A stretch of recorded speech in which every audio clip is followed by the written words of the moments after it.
Go. Got it. I got it showing now. Boop. That. Fortunately, it has to show the thing at the top. Also, it will not share, but oh well. That, and let me get my background music on. And I shall post all everywhere.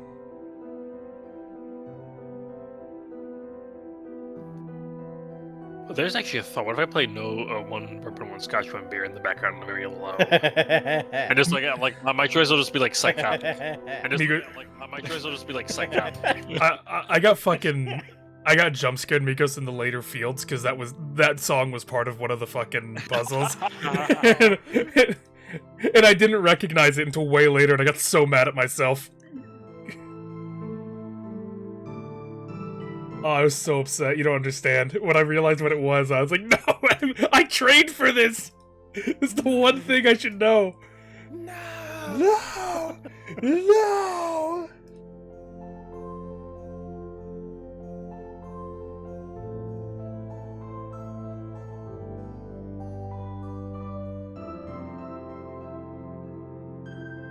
Alright. Welcome. We have Sorcery before us. This is a game that I saw Jerma play, and I thought it looked cool, so I played it for myself, and I have to agree, it is pretty cool. I quite like it. It's a very neat, choice-based fantasy game, with slight RPG elements. So yeah, that's pretty much it. We're doing it for the St. Baldrick's Foundation, you know that, the usual shabiz. I will put the link in there. There we go. So if you'd like to donate, feel free. If not, then no problem. Just enjoy the show. Let us begin for now. I'll flip a coin. See which adventurer will be. Heads will be the dude. Tails will be the girl. Let's go. We got the head. Can you go? You have walked the wilds of Kakabad, through Care and the spiteful Barklands, all the way into Mampang. You have survived traps, thieves, serpents, and vengeful gods, and now it is here, the Crown of Kings. It is said the crown was never forged, only found, by Klana, the Reformer, a lowly foot soldier who became Emperor of the Eastern world. Such is the power of the crown. The air around it crackles with influence. I'll start with JT. Okay. Let's take it.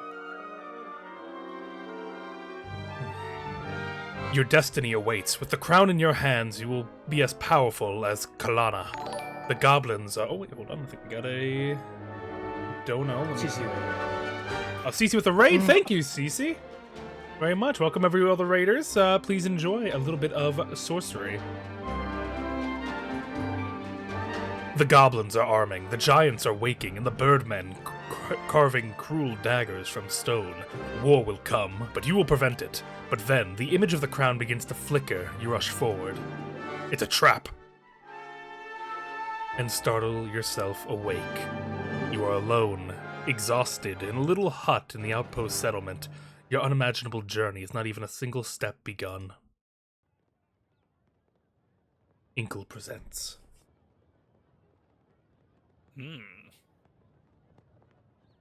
Holy shit, Dumpus? Dumpus. Steve Jackson. We gotta go to Dumpus. The Shamutani Hills. It is sunrise. You dress breakfast on bread and goat's milk and collect the pack and sword from your bedside. I'll just go. This isn't really any choice. I'll just go through them. You pause to test the blade against your thumb. The blacksmith has done well. The edge is keen and draws a narrow line of blood. Outside the hut, you hear the outpost settlement stirring into life. Pray for luck. Taking a moment more, you close your eyes and raise a prayer to your spirit guide. This morning, it has the form of a panther, but what will it become once your journey truly begins? A great calm descends on you. Time to go. Time, then, to depart. Kitty, thank you for the raid. To depart, you lift back the flap of the hut and step into the early morning sunshine. Eyes follow you as you leave the hut and walk towards the great Shamotani Hill, or wall. The frontier people of this tiny settlement are well aware of your mission. Amigos. Yeah, I'm not a good part of this song. Let's greet them. You turn to them and bow. Some smile in reply, but are too afraid to approach. Others make gestures of protection. You're going beyond the wall, so they believe you to be cursed.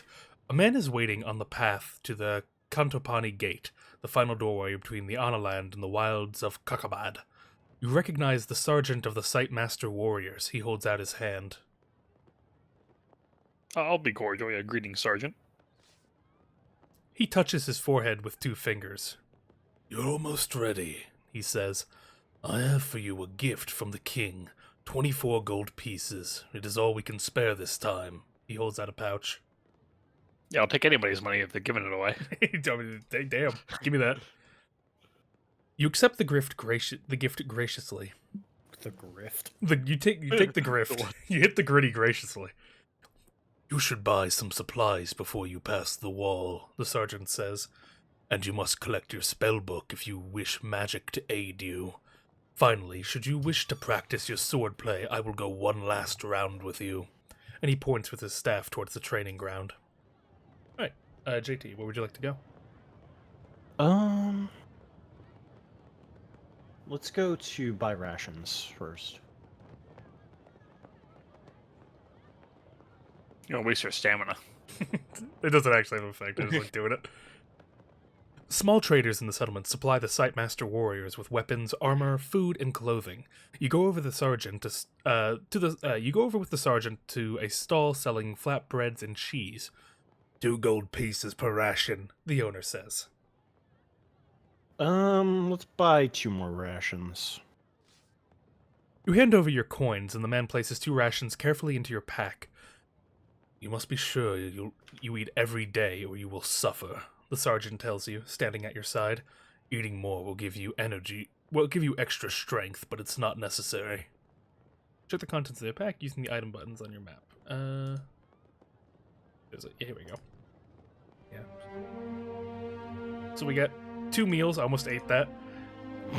Weapons, and we have no treasure. Oh no, we have 20 gold pieces. A little bit of treasure. Alright, Mikos, where to next? Make 2 loops around our house and go to collect my spellbook. Hold on. Oh shit, hold on. Outside the wall for a little bit, brief spell. There we go. He's like, oh, my spellbook! Yeah. Oh man, I've left my home without my spellbook! Hey guys, Stu here. Hey guys, Stu here. I'm going to go get the Crown of Men.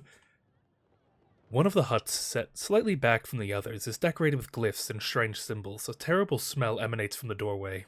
This is the hut of the chief mage. He has been preparing your spellbook for days, reading star charts to work out which spells will be available to you in the different locations in the hills and beyond. It would really fuck if I didn't take it after I spent so many days preparing. You can completely do this game without spells. I would not recommend it. No, yeah, let's go inside. It's called Sorcery. Yeah, I was like... You lift the flap and go inside. I think Daniel did this first chapter without spells, and he kind of Giga Chat his way through, like, every... it was impressive. It does seem fun. You lift the flap and go inside. The mage looks up at you with haggard, sleepless eyes and presses the book into your hand. Do you understand how to use this? Tell me, this is a tutorial, right?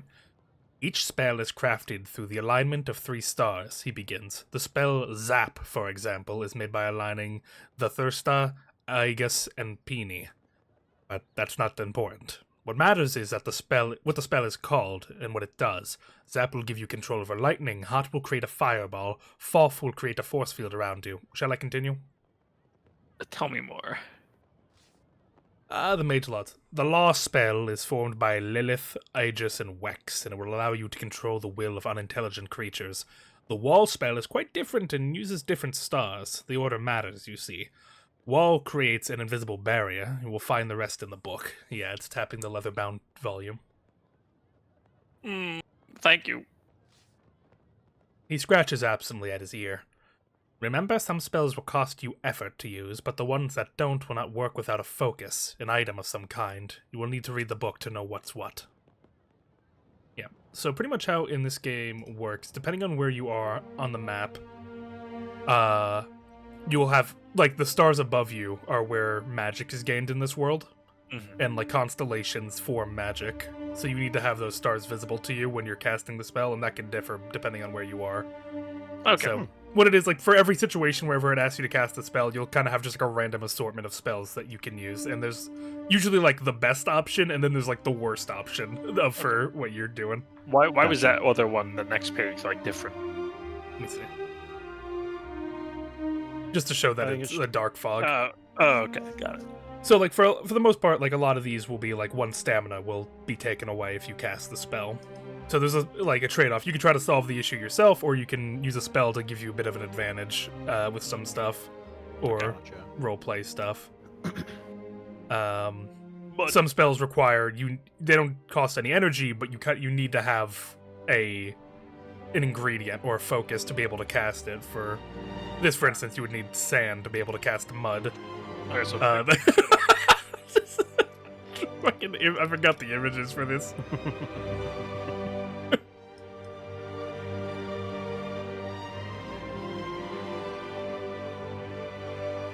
okay, got it.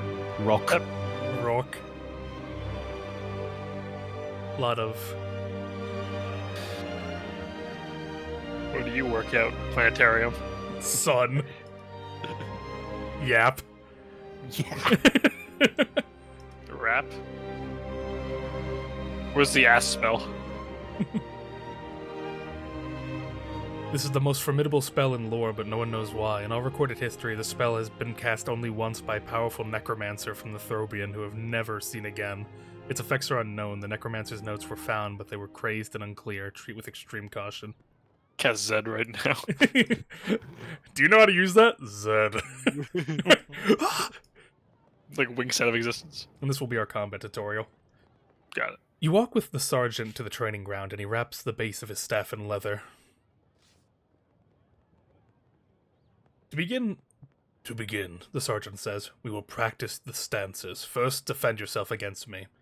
Choose your attack power by dragging your character sideways. To defend, stay fully left. So, in this game, it's pretty much just a numbers game. You just want to have a higher number than this person on the right.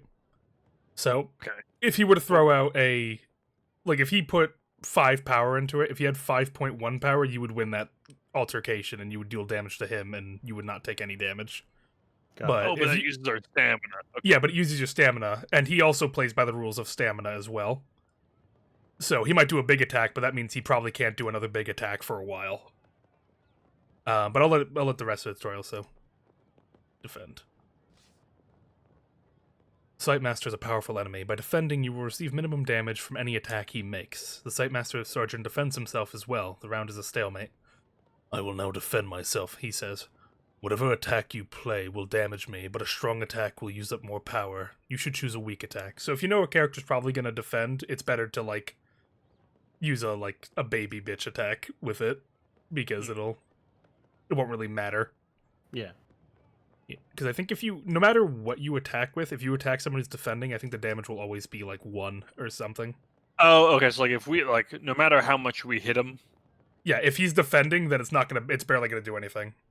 Barring other circumstances. You swing with a weak attack, rushing for the Sightmaster Sergeant who is defending.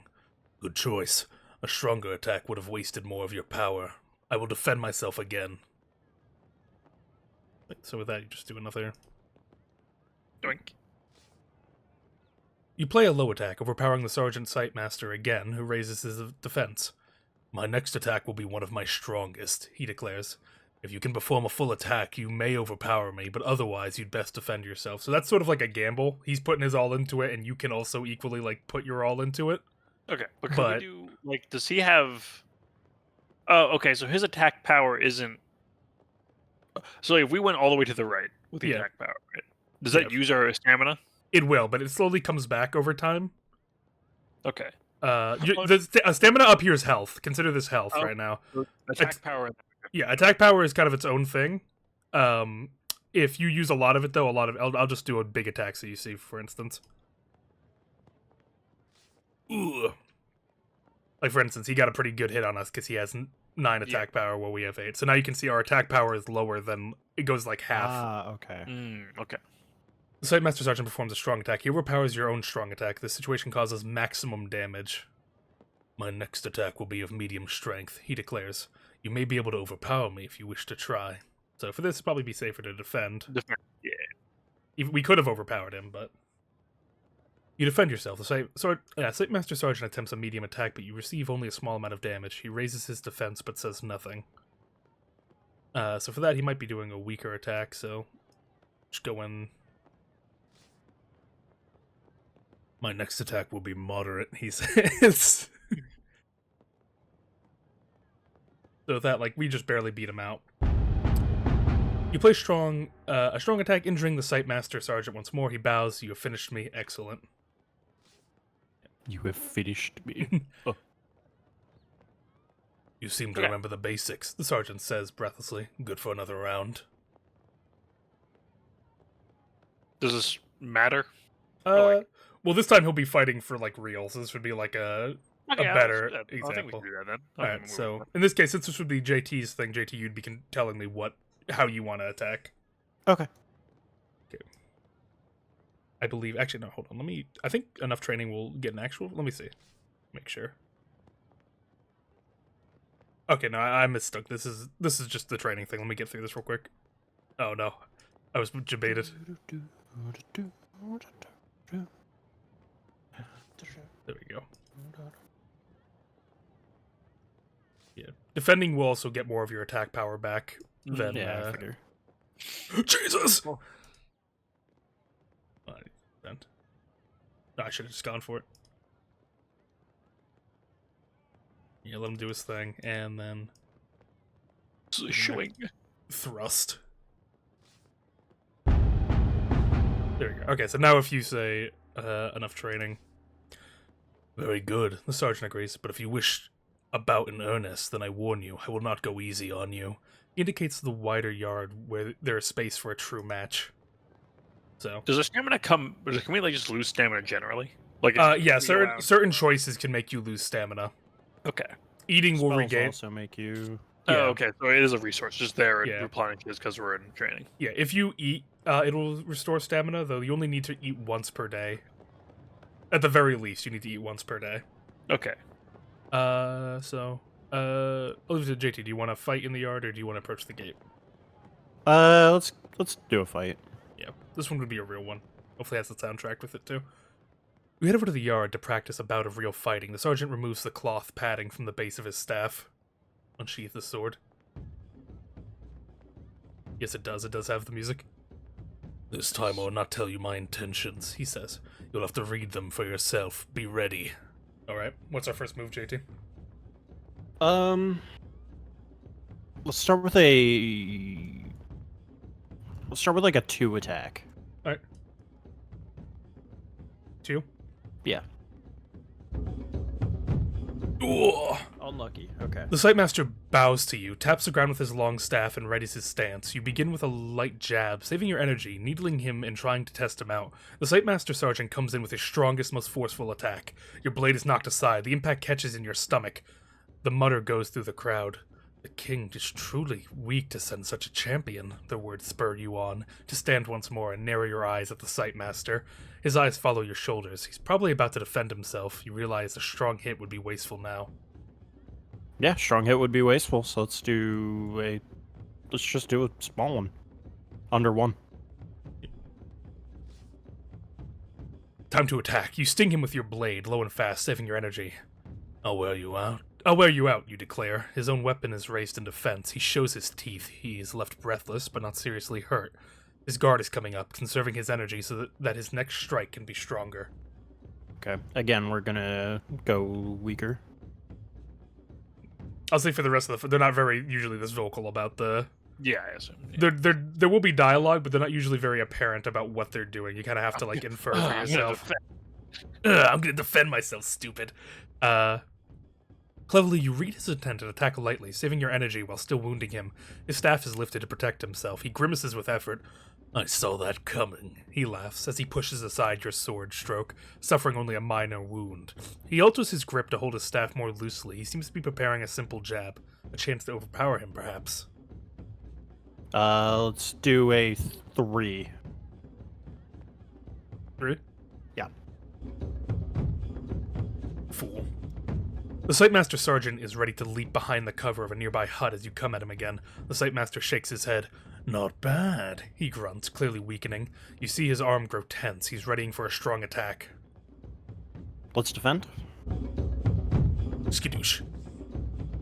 You drop yourself into a crouch as he powers forward with a cry. It only tires him out. You see his grip change on the heel of his staff as he readies himself to strike again. Let's do a... Honestly, we could probably get away with a 3 here. A 3? Yeah, because he used a lot of attack power in the last one, right? Yeah, he did. So he will be really weak on this one, so I imagine a 3 should overpower it. 4. Damn it. Okay. In the next moment, the Sightmaster Sergeant is a blur of movement. Your own stroke is overpowered. His own blow is measured, but enough to knock you reeling. Were this fight real, he declares, I would have taken your arm. He watches your footwork closely. You hear observers in the gathered crowd murmuring expectation, but do they expect a violent blow from him or from you? He just used 4. Before that, he used a really strong attack. Let's do 4 in return. Gotcha. Oh, it's just defense. Okay. Acting quickly, you slash violently across his chest, but the impact clangs against his defending staff, and you only lay a minor wound. He grimaces with effort. His breath begins to heave. He is struggling to stay upright. He feints left.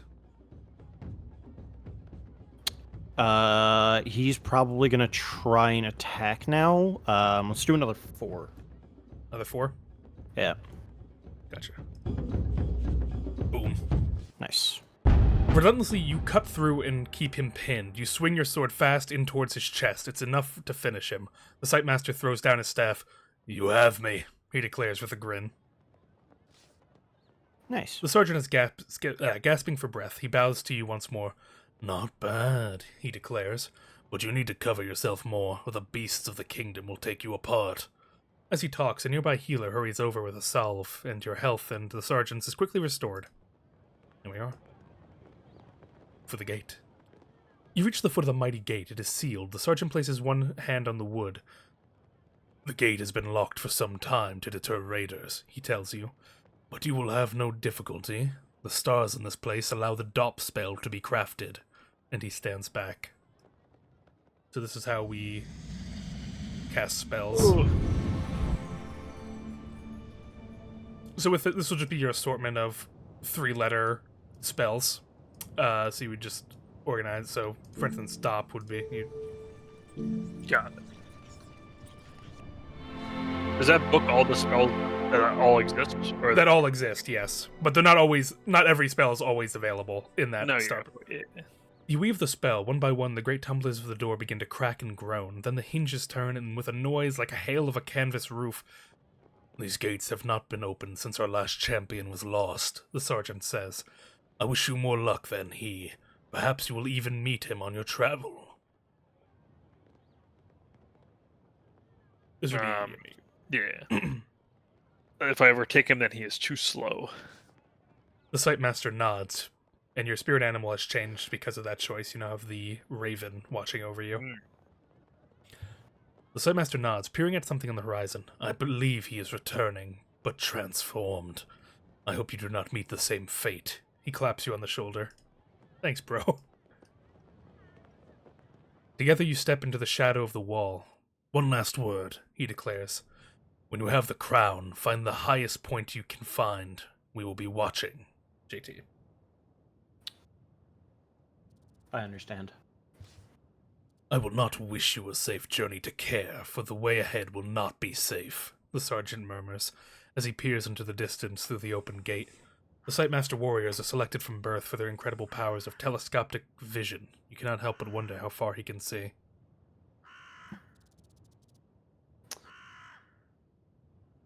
Tell me what lies ahead. This path leads first to Kantapani, a settlement of traders, though most are rogues and thieves. You should be there before the sun has reached its peak. From there, 3 routes lead on to Kristatanti, but no single route is safe. Kakabad is a land of devils. And beyond care. I cannot see so far, he says. But once you have crossed the city port of traps, you will enter the Bachlands. They say that day and night there are controlled by forces other than the sun. And from Care, too, your progress will be watched. It is time to go. You thank him. You pass through the gate. The faces of the folk watching your departure reveal the hopes that rest on your quest. The early morning air is crisp, and the rising sun paints the slopes in shades of peaceful beauty, concealing the evil that lies ahead. The path winds through the slopes and wild scrublands. The countryside is deserted, and the eerie silence is broken only by the cawing of the occasional crow. There is a spell for hearing what they say, but you do not have the equipment it requires. The birds appear to pause in the air to examine you as they pass. Stupid creatures, they pose no threat, so you ignore them. Barely an hour beyond the wall, and the air begins to grow foul. The Shantamani hills are infested with pestilence of the Bachlands. It saps the energy from your body, leaving you feeling nauseous and weak, so your stamina is now down to 10. I think this would be Mikos. Yeah, I'll cover my mouth then. You cover your mouth with the neck scarf, but it does no good. They warned you of this. You will grow accustomed to it the longer you're out here, but for the moment you must be very careful. Your maximum stamina just decreased. You can see your stamina at the top of the screen. If it reaches 0, you will be too tired to carry on. Stamina can be regained to the maximum by eating rations or resting. Alright. T is our first choice. Alright, let's do the low rise.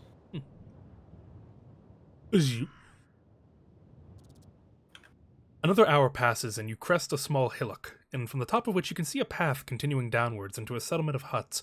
This must be Kantapani. Look at the village. From this distance, it's hard to make out much about the town, except that it must be desperately poor. The fields on either side are brown with caked mud, and a few penned animals are thin and wizened like thirsty vines. No wonder the Sightmaster warriors don't trouble themselves to protect this place. There's nothing here to protect. Mikos. Oh, let's go to the village. Of course, if you were scared of a town like Kantapani, then you could not hope to survive in Kakabad proper. You follow the path down into town. The round huts are made of hard-baked bright clay, and the roofs are thinly thatched. As you pass, eyes appear at dark doorways, tracking your every move. For a moment, it seems like this will be all you see of the town inhabitants, but then a villager appears from one of the dwellings and blocks your path. Instantly light him on fire. No, die. No. Oh wait, our spirit animal is now the gorilla. Interesting. Let's look at him. He is 5 feet tall. They cannot grow much taller out here, in the poisonous air. He has thick-set arms and thighs, and is half-clothed with tattered breeches. His eyes are wild, and his long red hair and beard strand out from his face in a wiry tangle. "Out, stranger," he commands. "What business have you in Kantapani?" I'll say I want to buy equipment. He grunts, but you can see that he's pleased. With a notion, he encourages you to follow, taking you through the village to a large hut. Inside, you find that the building is a storage house. A quartermaster, somewhat plumper than your guide, is seated at the table. JT. Okay. Let's wait to be introduced. "This man here is here to do business," the villager explains. "Get out of here, flea," the fat man replies, getting up from his seat to hustle the villager out. Then he turns to you with a smile and beckons you in. "Greetings, stranger," he purrs. "Shall I show you my wares?" Kill your... What? No! Burn him. Zap. Please. The man wags a finger. "Wait there." He disappears for a moment into the side room. I'll just wait. You wait. The merchant returns carrying a large box. For you, he declares, moving his hands as he speaks. You've come to the right place. This collection, the very best. Our most strange and interesting artifacts, collected from other travelers who have come this way. He begins to lay the items out in front of you, treating each one with great care. You have 20 gold pieces to spend, but is there anything here you'd want to buy? A herbalist potion. You lift a flask containing some kind of potion from the box and turn it between your hands. The liquid inside is thick and purple. 4 gold pieces, the merchant demands. What does it do? The merchant smiles. A mere tradesman, he answers, but I assure you it's of the finest quality. For everything I sell, only the finest will do. Okay. It's awesome, because I'm selling it. But what does it do? I made it the fuck up. Okay, so this is bullshit, right? It's just not a thing, Probably. right? So don't Okay, buy at least it. at the very least, I wouldn't trust the random potion. Like maybe the Yeah. weapon looks fine, but like. Don't buy it. Don't buy it. We became the baboon at some point. You place the potion back on the merchant's table. Not today, my friend, the man smiles, but beneath that smile is obvious desperation. Please, the merchant says. Something else today? Let's look at the leather bag. You lift a bag from the table and its contents rattle. Teeth, the merchant replies, showing his own a little. Finest creature teeth. Only 3 gold pieces, too. Look inside the bag. You make to open the bag, but the merchant catches your hand. No, he says simply. I can't afford to have you palming one of them when I'm not looking, can I? Are you trying to trick me? You say that? Yeah. Only a sorcerer would buy teeth, the merchant replies, and tricking a sorcerer is a fool's game. So no, I'm not trying to trick you. Will you buy the bag or not? Is teeth actually useful? I believe it is, I can't see it now, but teeth are involved in some of the spell casting. Gotcha. Yeah, alright, why not? Buy the teeth? Yeah. You hand over 3 gold coins and take the bag of teeth. Very good, the merchant says, patting his money pouch. You're a man of good judgment, I see that. What else? I'll look at the weapon, and I think that'll probably be it. I can't imagine the jewel's going to be all that interesting. What weapons do you have? The merchant looks up at you carefully, sizing up what kind of customer you are, the kind to place a newly bought dagger against his neck, or the kind to tip him for the quality of the blade. But he must see your honor shining through as he wags his finger once more and then collects an axe and a fine broadsword from the other corner of the shop. These are both treasures, all well as deadly weapons of war. I'm sure you'll agree. Let's look at the axe. You lift the axe from the table. The head is carved with symbols in a familiar language, but the quality of the shaft and the head indicate that the axe is well used and may not last many more battles. 7 gold pieces, declares the merchant. Oh, that's not worth it at all. Let's look at the broadsword. Turn the axe to him. Please, the merchant waves a hand. Keep looking, take your time. Let's look at the broadsword. You lift the broadsword. It has a ready weight to it, and the cutting edge is sharp. It's clearly been owned by a master craftsman. An exquisite blade, don't you think? The merchant grins. Only 7 gold pieces. Too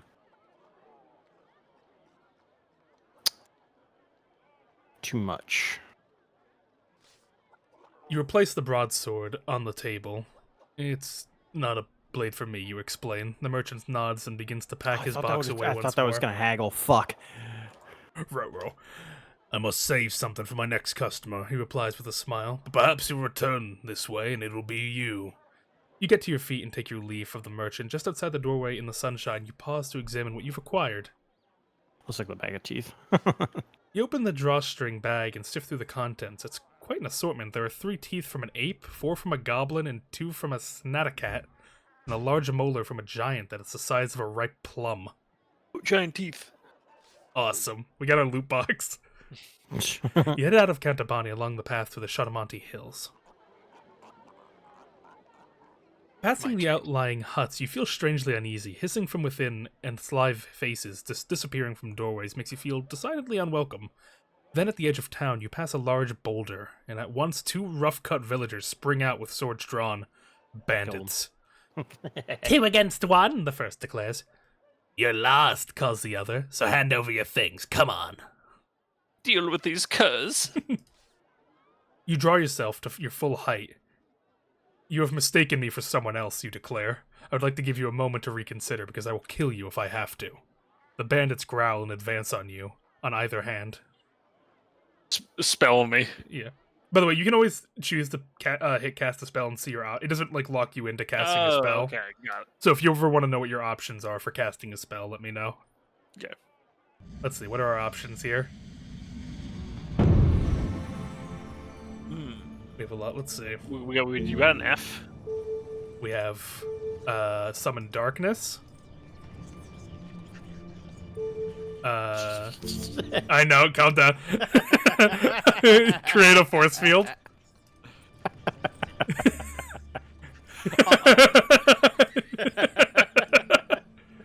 That's not good. What spell is this? Control non-intelligent creatures. That's 3 stamina.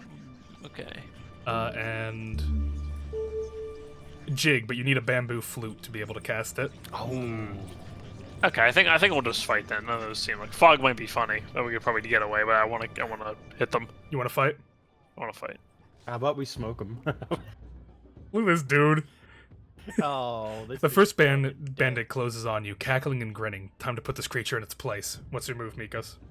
Let's hit him with a 7. Oh my god, Mikos, really? Truly?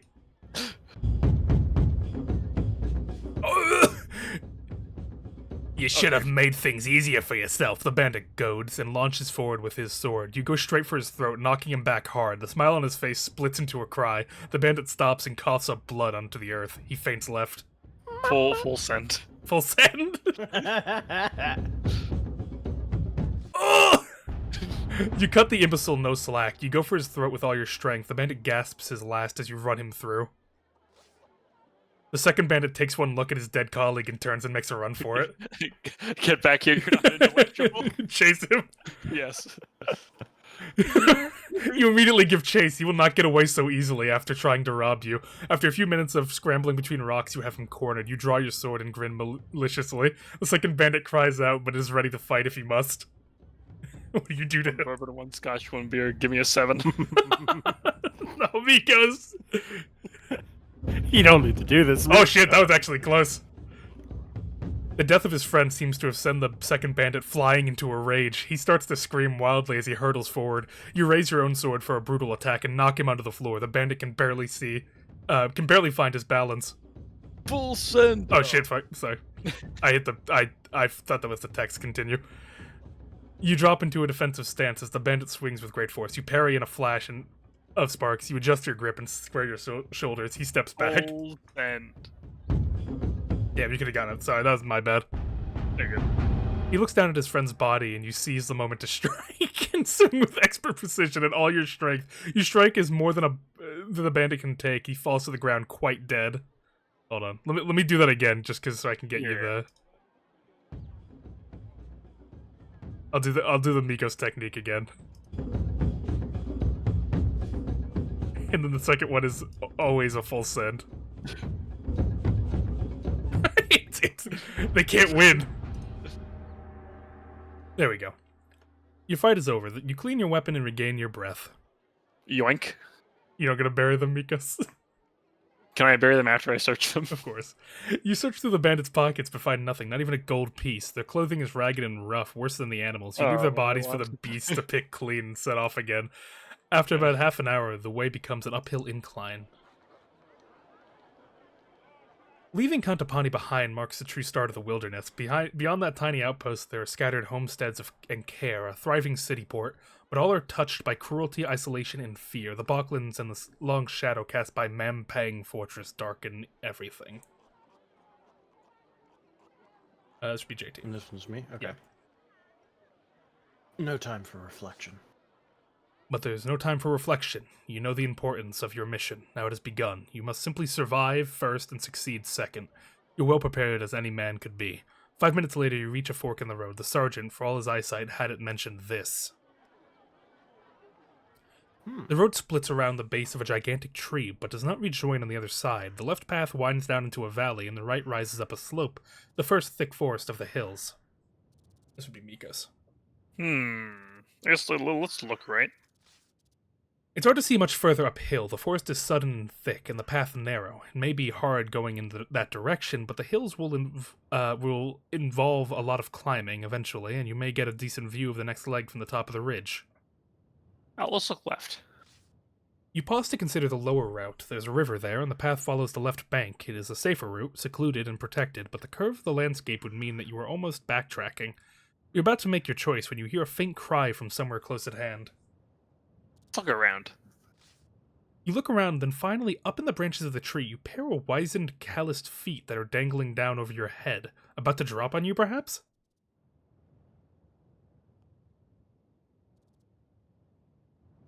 Let's throw something into the tree. I'm an asshole.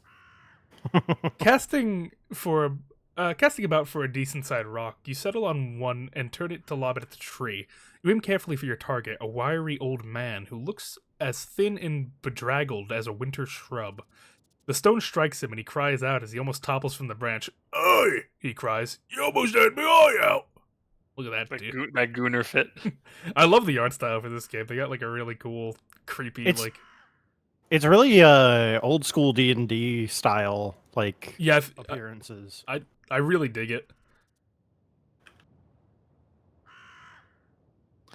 My bad, pimp. I didn't really use your chill like that. "I'm sorry," you reply. "I thought you were an attacker." "Me?" He laughs at you. "I'd crack me thumb if I tried to squash a woodlouse. Now will you help me down?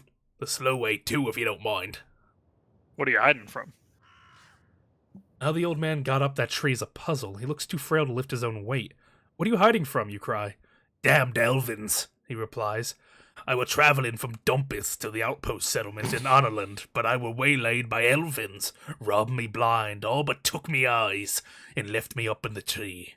I keep getting older, you see. We all do, but some worse than others. Climbed up, but now I'm too old to get down." He's a dumpus in jail, so I'll help him out of the tree. He's a dumpus knower. Swinging yourself on the lowest branch of the tree, you reach up and grab the old man by the waist. He is as light as a leaf, and within moments you have lifted him to the ground.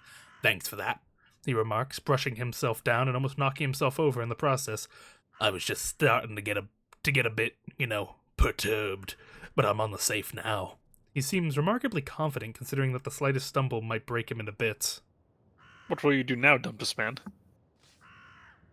"Keep going on for Honorland," he says.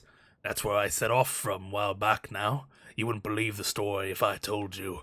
Suffice to say, though, if I know my eyes from my eyes, you're heading out to Mampang, and you'd be smarter than I was. And here."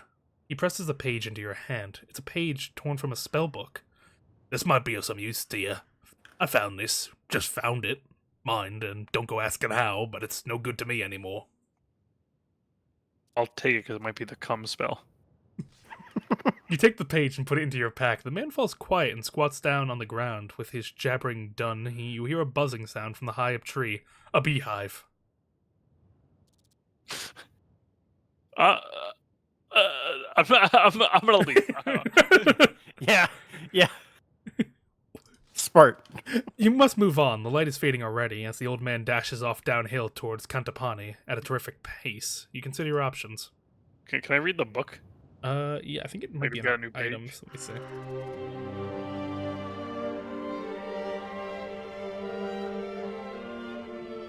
The page is torn through, and only half a spell is visible. CA. That's unlucky. You must find the next spell. Where would you like to go, JT? Because let's confer on this one. High or low? I forget what they said for the low path. The high path had the expectation we might get a better view later. Yeah. Right. Okay. And also, we just took out 2 bandits easily, so Yeah, I I guess. any danger of the forest is nothing to us. All right. High Let's path? go. Yeah. Hey, what's our guy's name? Yeah, they don't have. Sorcerer. They're just referred to as the Onalander, so you can go on whatever you want. Okay. Dick Twister. Dick Twister. There we go. Hey, it's Richard Twister. Richard, I love good old Richard Twister. Also with a camel right now. Our spirit guides the animal. The cannibal. Let me know when we're the goat. We're always the goat, Mikos. That's your trick. Yeah. The high route seems to be the most Is it secure not? in a valley. You can be easily observed from above and led astray, but out in the hills you can go whichever way you choose. Of course, when night falls it may be cold and exposed up on the slopes, but no matter, this journey was never destined to be easy. The path winds upwards into the hill and into the cover of the wood. The afternoon sun glints through the trees and plays tricks on your eyes. Every so often you catch a glimpse of some strange-shaped animal or other watching you, only to find that it's a silhouette of branches and leaves caught at an odd angle. After an hour's walk, you're starting to feel hungry. Let's stop and eat. We haven't eaten today yet. You clamber to the top of a low stone dolmen, then sit and pull out a quantity of your cheese and bread to eat while admiring the view down the hillside through the break in the trees. You feel better for your rest. Time to move on. You stand and put on your pack, on which you have been sitting to prevent any creatures from getting it, or any of your things falling out. Then you return to the path. The climb continues with the path twisting this way and that. The air grows cold and the sun flickers on the horizon, then sets, making it hard to see your way, but the moon is full, and when twilight is done, it will be bright once more. Mikos, where we go? So it's gonna turn dark soon. Yes. Is the expectation. We just ate. I feel like we should keep walking for at least a little bit. That's fair. The journey ahead of you is long and time is short, so to waste hours at this early stage could be disastrous, and sleeping out in the open, you would be at the mercy of beasts. A quest such as yours requires endurance. You will suffer for it physically, of course. The stars come out, and one by one above you, writing out the names of the spirits, including your own, the camel. You continue on your weary way. As you walk, you think of the crown. It calls you onwards already, even though you've never actually seen the thing. As if it knows your name and is waiting for you, deep in the fortress of Mangpang. But does it summon you to rescue it and restore the balance of power to the Femfree Alliance? Or does it summon you to your death and destruction, to a place of seal the power of the Archmage? The next morning. The second day of your journey begins in the morning cool. You feel your presence of your spirit, the camel, close nearby. Its form has changed since you left, Onalan, just as you have changed, but it's still walking beside you. In the temple, they taught you that a prayer to your spirit could heal disease, lift curses, even save you from certain death, but the spirits are not generous and decline to help often. You can ask the spirit aid using the pray button, so this is kind of like a divine intervention thing. Like, if all else fails, you can try and gamble and, like, pray for a situation to work out well. So... I think they reset every day, so you only have one per day. Got it. You can feel yourself getting accustomed to the fetid air of these hills. You have now ascended several hundred feet and can expect to make excellent progress before the end of the day. As you crest the brow of the hill, you see something that makes you stop in your tracks. To your left is a clearing, and in the clearing are several poles planted firmly in the ground, and atop each pole is a head. Uh-oh. Yeah, that'd be JT. Oh, is it? Okay. Yeah, let's just keep moving. I feel like if we look at the heads, we're gonna Let's not fuck with that. spend a little too long here. This is clearly no place to linger. You must press on. A large X painted on a rock nearby is obviously intended as a warning not to venture any further, but ahead the road forks left and right, and you cannot be sure which path you were warned not to take. The right-hand path continues to climb, and the left-hand path winds down to the side of the hill. Alright. Well, if we want to get a better view later, I think we would have to continue climbing. There's also a little, like, cave there. Looks kind of fun. There is a cave there. Should we be interested in dealing with some cave beasts? No, let's climb. Hey, old man. Bye, old man. He's so cool. Also, our stamina has gone up. Like, as I mentioned before, the longer you're out here, the more you'll regain your strength and stuff. Oh, okay.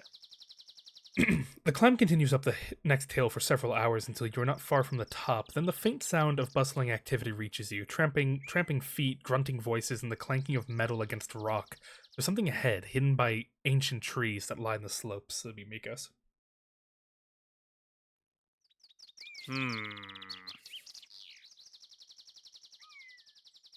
Let's follow the sound. Maybe it's some goblins to slay. You leave the path and continue. Freak ZX Panda is following. Thank you for the follow. I hope you're enjoying the stream. I hope Donate to the St. Baldrick's Foundation. Donate to the St. Baldrick's Foundation. You better, or you're next. We execute one viewer per stream. Yeah.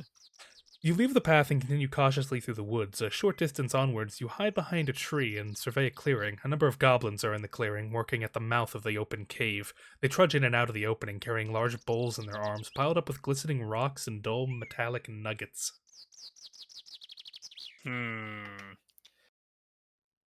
Thank God you're not telling me to kill these goblins. Thank you. Thankfully, it's my alternate personality. It's my dark passenger.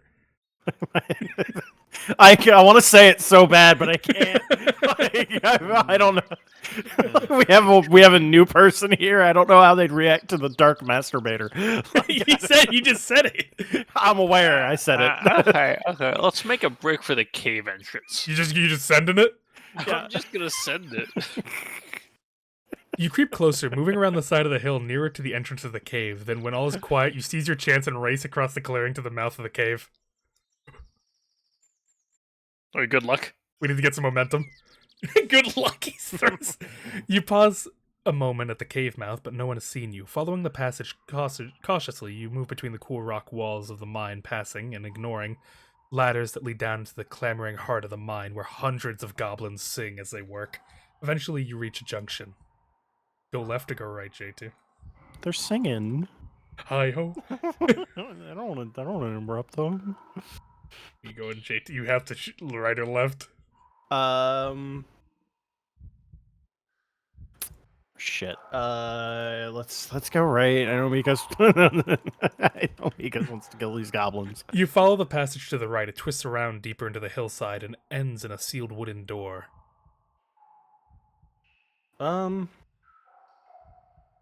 Let's try the door. You try the door. Locked. Try breaking it down. Oh, that hit a stab. Oh my goodness. It takes a couple of tries, but eventually the old wood cracks about the lock and the door swings open. The room beyond is large and appears to be a storeroom of some sort. In one corner is a pile of black rocks, and more rocks are held in a bucket nearby. These flicker with a dull, glistening light, but most fearsome of all is what stands in the center of the space.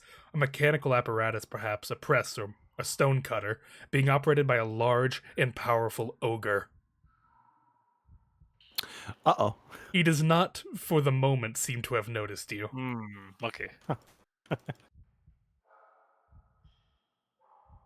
Watch him work, approach him, or slip away. Yeah, let's slip away. Lame. Whatever that ogre's doing, he seems intent on it. Intent enough for you to be able to slip away without his noticing. You head back to the fork in the passage. The sunlight from outside is very tempting. Mikos. Left fork. The passageway continues until you reach a large stone-cut door blocking your way forward. For a mine, this place seems to be well built. Perhaps it will still serve as a camp if war comes? Try the door handle. You try the door handle, and it opens. The room beyond is dirty with soot from the unwise. mines, so it could almost be a pit filled with night itself. With crystals in the rock for stars in the far wall, you can just make out another door leading deeper into the mine. But the middle of the room is a table at which a large, filthy goblin is sitting. He raises his hand as you enter and smells the air. "You smell strange, intruder," he challenges. "You're not permitted here." I choose my own way. "Do you? Let me help you make your choice." The goblin rises to his feet. In his hand, he holds a large stone club. Spell. Let's see, what do we got?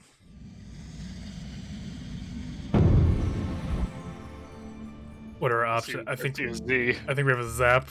Ready? Yeah, we have a zap as a potential. Raz, which will sharpen your... But you need beeswax for that. No beeswax, okay. And read maps. No, so the only spell you can cast is zap right now. Well. You want to cast zap? Yeah, I want to zap. It will cost 3 stamina. Who cares? Yeah, send it.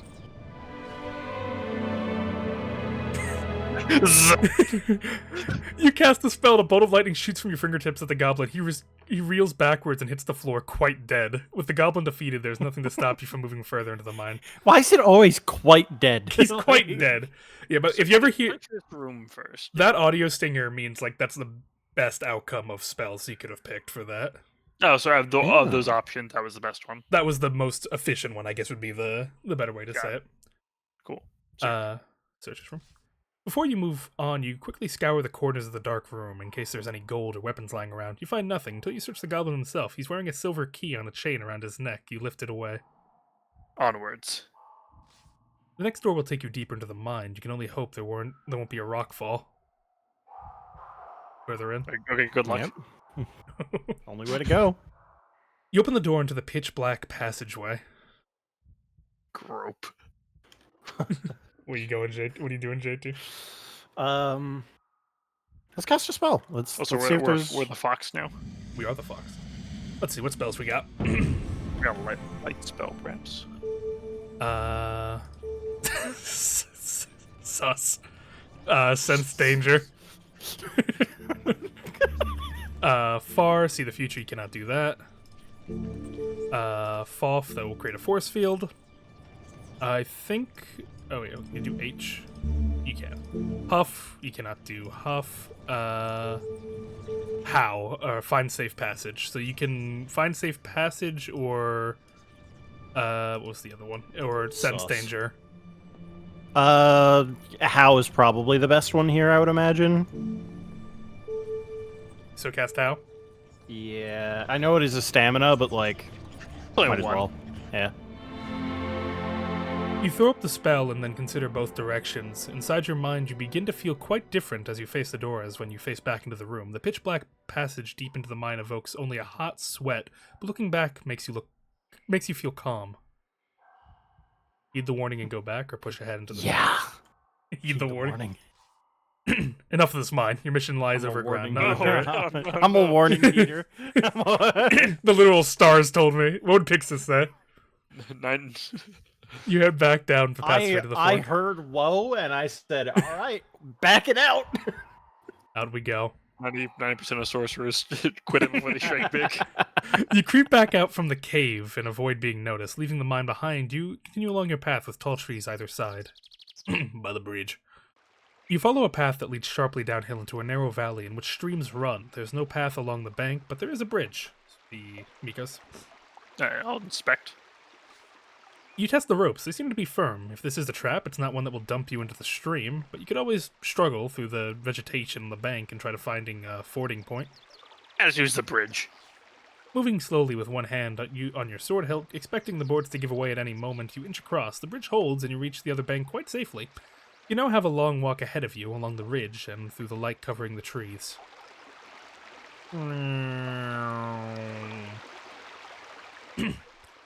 The path climbs again up a low hill, covering with thick bushes and shrubs, and snag at your clothing. Halfway up, you hear a sound, twigs breaking.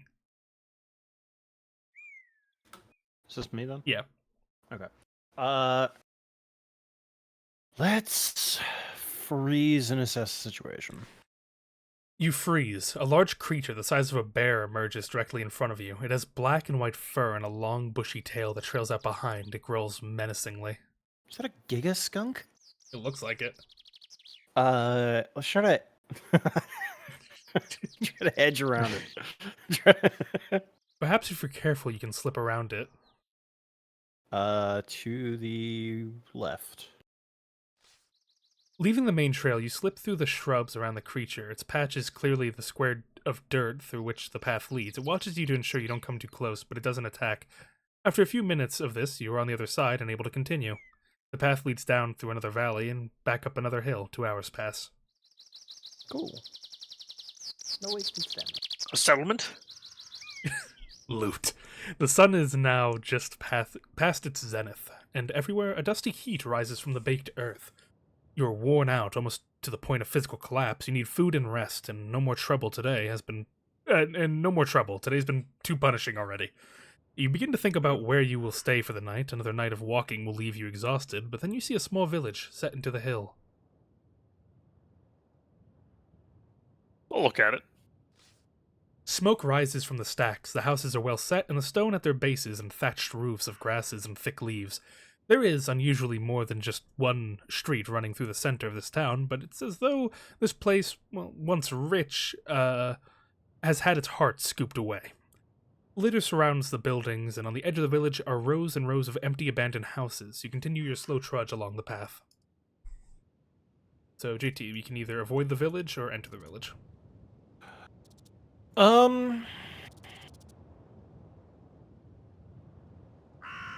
Let's enter. Fuck it. Yeah, 'cause I think we need to buy some food, probably, right? Yeah. Quick lap, quick 45. You walk into the village. Young hill dwellers pass you and stare at your strange clothing.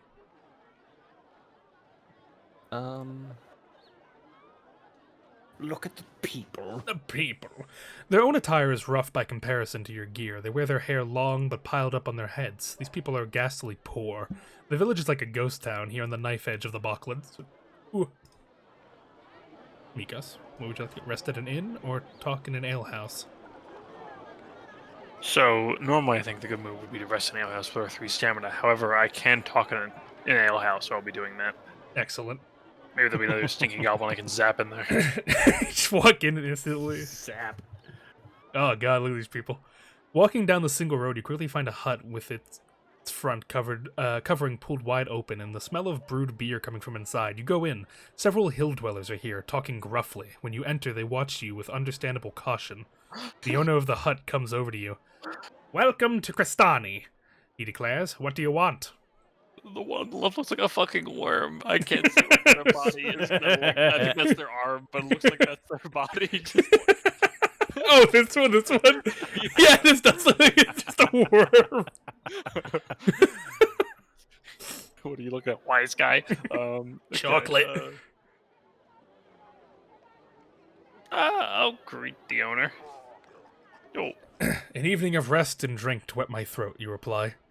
"Ale is 1 gold piece," he answers. "Please sit." You go over to the table where the hill dwellers are. Wait, can we scroll up? Which one's the oldest man, do we think? I feel like let's go with the youngest. The youngest looks like a worm man. Youngest one? Yeah. You catch the young man's eye. He moves over to be right beside you, close enough to whisper in your ear, but you don't quite catch what he says. Repeat that. The man giggles to himself unexpectedly, leaning in again so close you can smell the fumes on his breath. He declares, "Snaticats!" He then collapses in a fit of giggles once more. Whatever the joke is, you can't see it.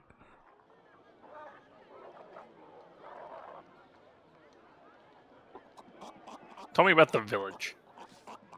The man nods twice, then drinks deeply from his beer to wet his throat. Or perhaps not, because as he puts the mug down once more, he says nothing, just fidgets with his fingers and occasionally grins in your direction.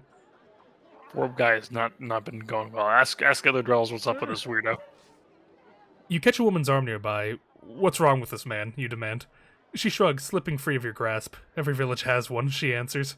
"Doesn't mean we're all like that. Good stock we are," as she flutters her eyelids. You get back to your feet. The young man giggles to himself, but does not attempt to stop you.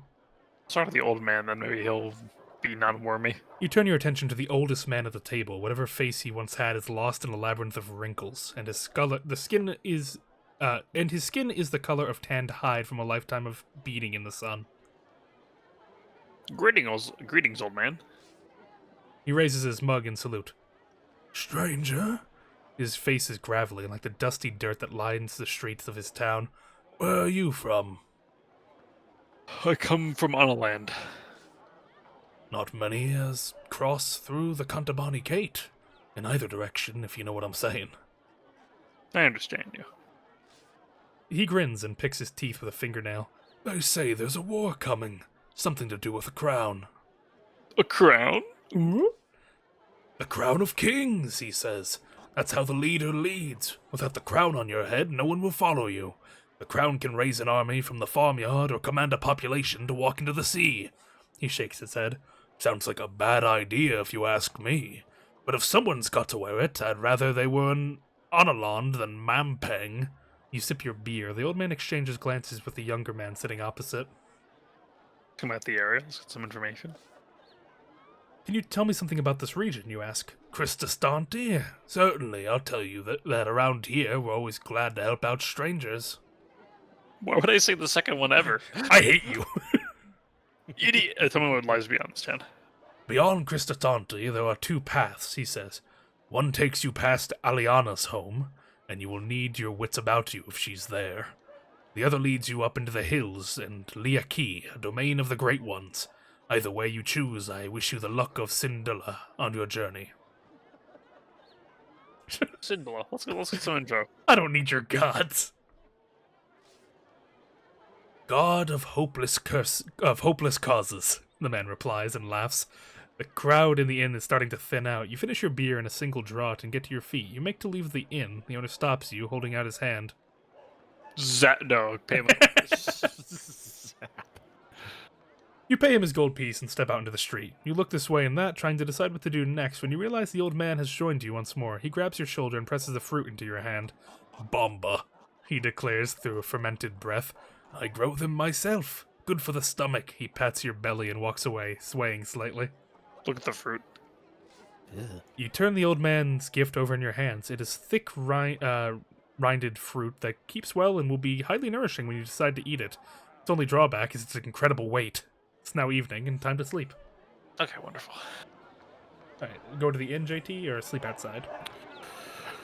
Let's go to the inn. I think We got the money for nicer it. rest. The monkey! The monkey's fist. The monkey! So they all have a different thing. So we can pray to the spirit of monk. Oh no, it would always be for healing for this. This is just based on what your choice is, what your spirit animal is right now. Do we go to full health when we? I believe it will. If we sleep. If we sleep, I think it'll heal a good bit of it. I don't know if it goes full. Okay. You I stop. was more saying like if we can only do once per day or whatever. Yeah, it's up to you. That's try to pray. I don't know how it works. You stop a passerby and ask for an inn. They lead you there directly. The woman who runs the place stands in the doorway with her arms folded. Are you from the king? She demands. No, I'm a mere traveler. The woman narrows her eyes. This is a guest house, the best in Cristostanti. Only guests stay, and any guest of mine knows it costs me 3 gold pieces to host a man overnight, and 2 to feed him, but it's all between friends. I'll take a room. Yeah. I don't think you have eaten yet. You ate and then the day ended. I think this is a new day. Oh, okay. Then yeah, let's eat first. Food is just being served. The woman steps aside and you go inside and sit down. A few minutes later, her husband appears with a steaming pot of skunk bear stew. It is How does a thick. skunk bear? Yeah, a little big old skunk. It's thick as mud and has rich, disgusting flavor. You wolf it down all the same and leave your coins on the table. Do you want a room as well? The woman asks. Thank you. The woman shows you the way upstairs to a room. There are 3 other guests already staying and asleep, so you settle quickly. The bed is not clean, but it is comfortable, and after the long day and all its narrow escapes, you are grateful beyond measure for rest. Okay, it doesn't heal all. I think it heals 2 for the rest. Okay. But your max stamina also did just go up too. Your dreams are vivid once again. You're walking endlessly, the hills moving up and down under your feet like a rippling sea. Every step exhausts you, but no step moves you forward. Meanwhile, the food in your bag is rotting wet through from the sweat on your back, and in the distance a deep voice is booming with laughter. The long, cruel fingers of one hand are curled around the metal frame of a crown, and with the other, he beckons you forward as if into a trap. I was fighting that one the whole sentence. Ooh, beyond Cristostanti. You wake early and sit for a moment in no great hurry to leave the village. This is now the 3rd day of your journey, and the muscles in your legs are feeling lean and strong from so much walking. You spend on a short while enjoying the peace, then hurriedly collect your possessions and set off along the path. Cristostanti is surrounded by several miles of fields. It sits in a well-protected ring of hills and is close enough to the river to be reasonably prosperous. As you follow the path between the lines of sun-baked crops, you come to a fork in the road. The right-hand way leads past a set of buildings, while the left-hand leads directly off into the deep woodlands. Alright, Mikos, we going between the buildings or into the woods? So I think the woods... No, we gotta go to the woods. There's Dumpus is that way. I was trying to make it a conversation. When Woo! there's no conversation. We're going dumb. Not a conversation. We do not negotiate with I Dumpus. think there also might be a hag on this route. That's what the old man said. Your journey is too important to slow down by talking to locals. You must pass unseen, and so you disappear into the jungle of tall trees. For a short while, the sun is fervorous, and then you are between the trees once more, and everything becomes cool and still. You walk for several hours uneventfully, this land that was never settled or explored, and very few travel this way. In places, bushes and shrubs have grown over into this path. Let's move cautiously. You pick your way carefully forward, moving slowly but silently through the trees. If there are any beasts nearby, you should be able to wring their necks without them hearing your approach. Then you come to a fork in the road, still deep in the forest. Bum bum. Someone has thought to make a sign, perhaps a guide or perhaps a warning. The way to the right is marked for Dumpus. A left turn points to Aliana, the name you remember from what that man in Kristatanti told you. Neither way seems to be the better trod. You'll have to choose. All right, JT, to Aliana or to Dumpus? To Dumpus. It's not a No, question. well, Liana, we'll kill the hag. You're not Kodo. You're not Kodo. But Dumpus. The path Go to continues. Dumpus after. Dumpus will always be here. Maybe. Who knows? The path continues on between the trees, growing narrower. You've chosen well. The route is untrod, so you're unlikely to meet an attacker. You walk for several hours, following the twists and turns of the path through the trees. Then suddenly you stop. You've heard a noise up ahead. Something is moving around between the rocks at the edge of the path. Draw my sword. Actually, this would be JT's one. Okay. Oh, right. Draw my sword! Draw my sword! You draw your sword and are glad to do so because a moment later you are attacked. In a flurry of foliage and dirt, a rat bear leaps from the undergrowth. It is much closer than you thought. Its sleek black fur allows it to hide in the shadows until it's almost upon you. You bring your sword up to the bear. Dude, his right leg is fucking rated. Yeah, that one. He's been working that leg out in particular. Let's see. Let's start with 7. Let's. I don't know about that, but okay. Start with a powerful 7. Yeah. Oh. Wonderful. The rat bear is startled by your approach, but drops quickly to all fours. You will not be intimidated by an overgrown rodent.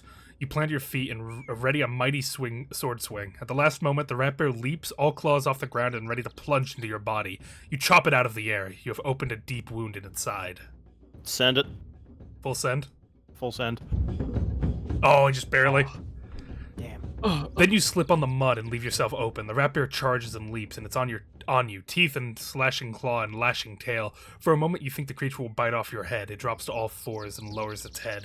I gotta say, I do really like how unique all the dialogue is for the fights, and it's very descriptive based on like however you decide to attack. We need to defend here. Damn. Warily, you move into a defensive crouch. The rat bear stays low and tries to ram you. It rears back, its claws raised. I think Your max is 4.8 right now. I think we defend again. You remain hidden. The rat bear sniffs around you. Let's do a 4. 4? Yeah. Jesus! Oh, The rat bear rushes forward and bounds, and it's on you. Your own attack is forgotten as you try to regain their balance. You find yourself gasping for breath. The foul smell coming off the beast is the stench of the grave. It stumbles back, tail whipped high in defense. It's defending here, so we should do a smaller. Okay, what do you want to do? Let's do a 1. Just a full 1? Yeah. Just in case. Yeah. You test the creature. Sidestepping, you slash out at the rat bear, but it has read your intention and drops into a crouch. Light plays on the trees for a moment. The true extent of the rat bear's injury is revealed. It squeaks and snuffles, standing up onto its hind legs.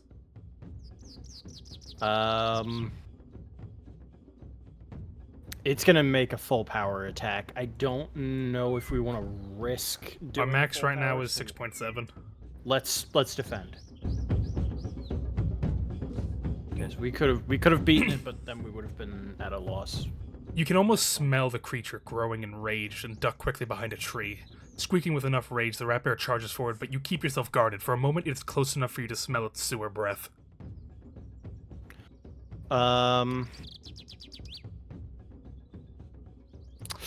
We're gonna do a. Let's do a 4. Let's do a 4. Do a 4? Yeah. Defend. You will not go easily. Standing firm, you swing a mighty blow at the rat bear, but it knocks you aside with its paw. It grunts as it pushes you away. It edges back, claw raised. Your max right now Send is it. 6.4. Full send. Full send. Nice. Damn it! Oh, it's no. No, it's defended. The rat rushing forward, you charge at the rat bear, but it has guessed your move and raises its claws to protect itself. Defend. The rat bear screeches in an inhuman howl and you take heart. It has almost fallen. It growls and grunts, rearing up. It's showing its full height. Defend. Yep. Jesus Christ. Now It's a now or nothing kind of move here. Yep. You sense the creature getting angry and drop quickly into the crouch. The rat bear launches its front claw, aimed at your eyes, but you knock it away. The rat bear's long teeth are dripping wet. It's salivating over the thought of eating you.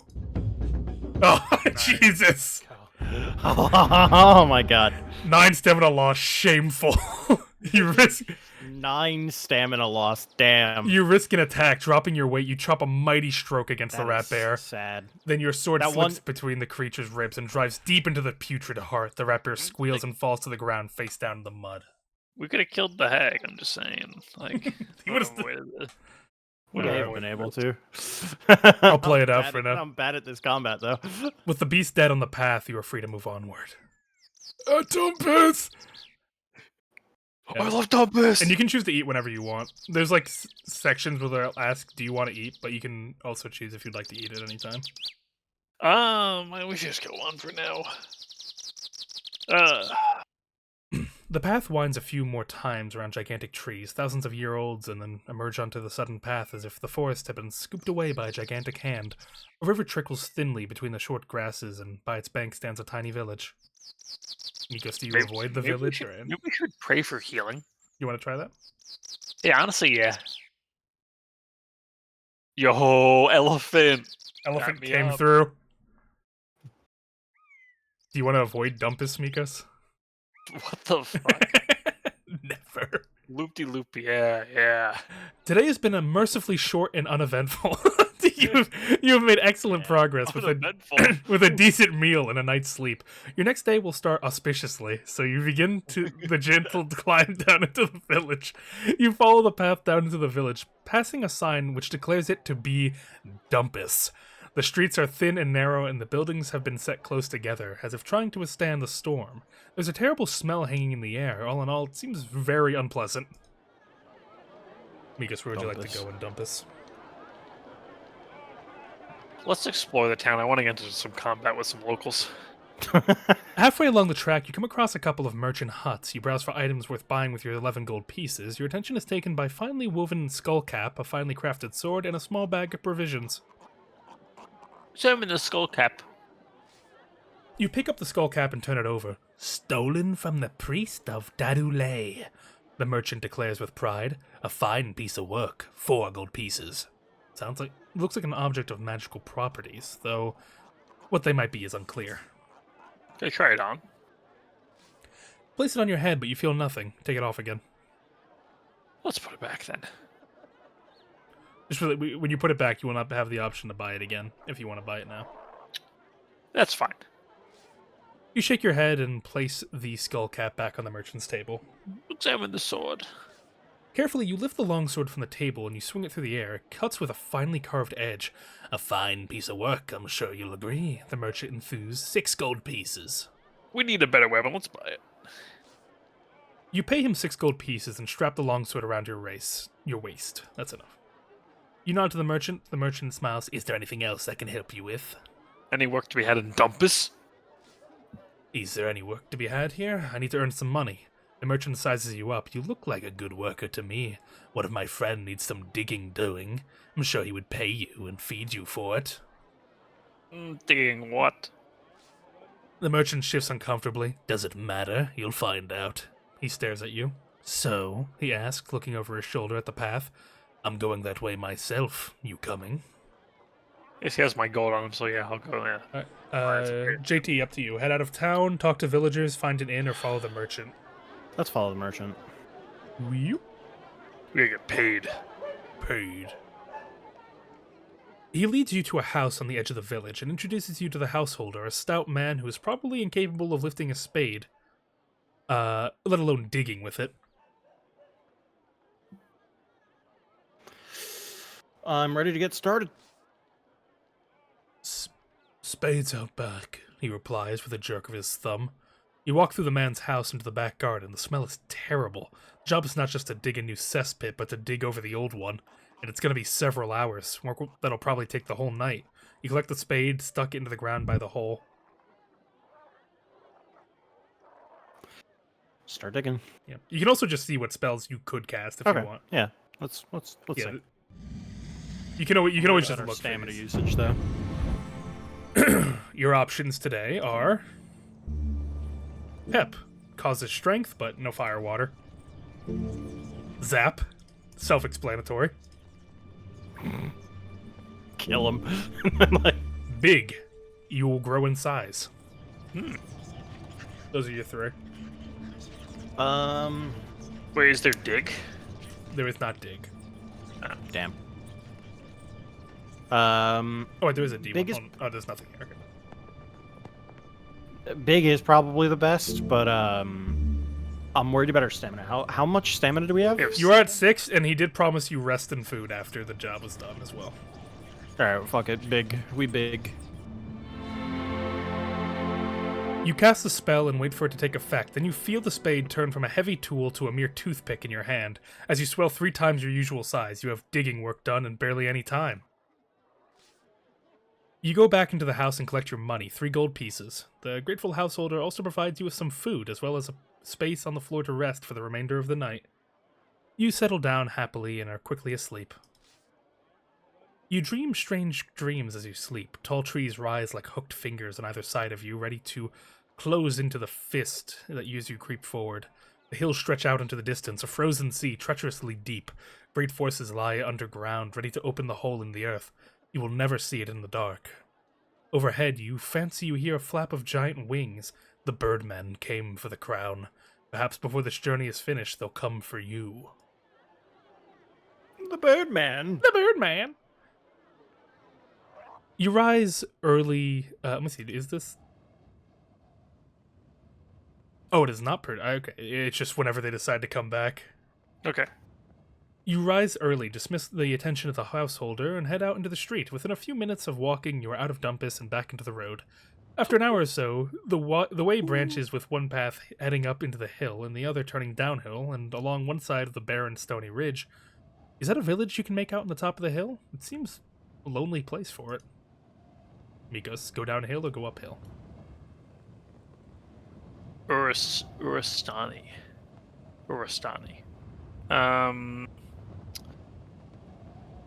If we go downhill, though, we're next to the more abandoned mines, it seems. It does appear so, yes. Let's go downhill. Gotta claim this hill, claim this mine for Dumpus. You follow the meandering path around the side of the hill for most of the morning.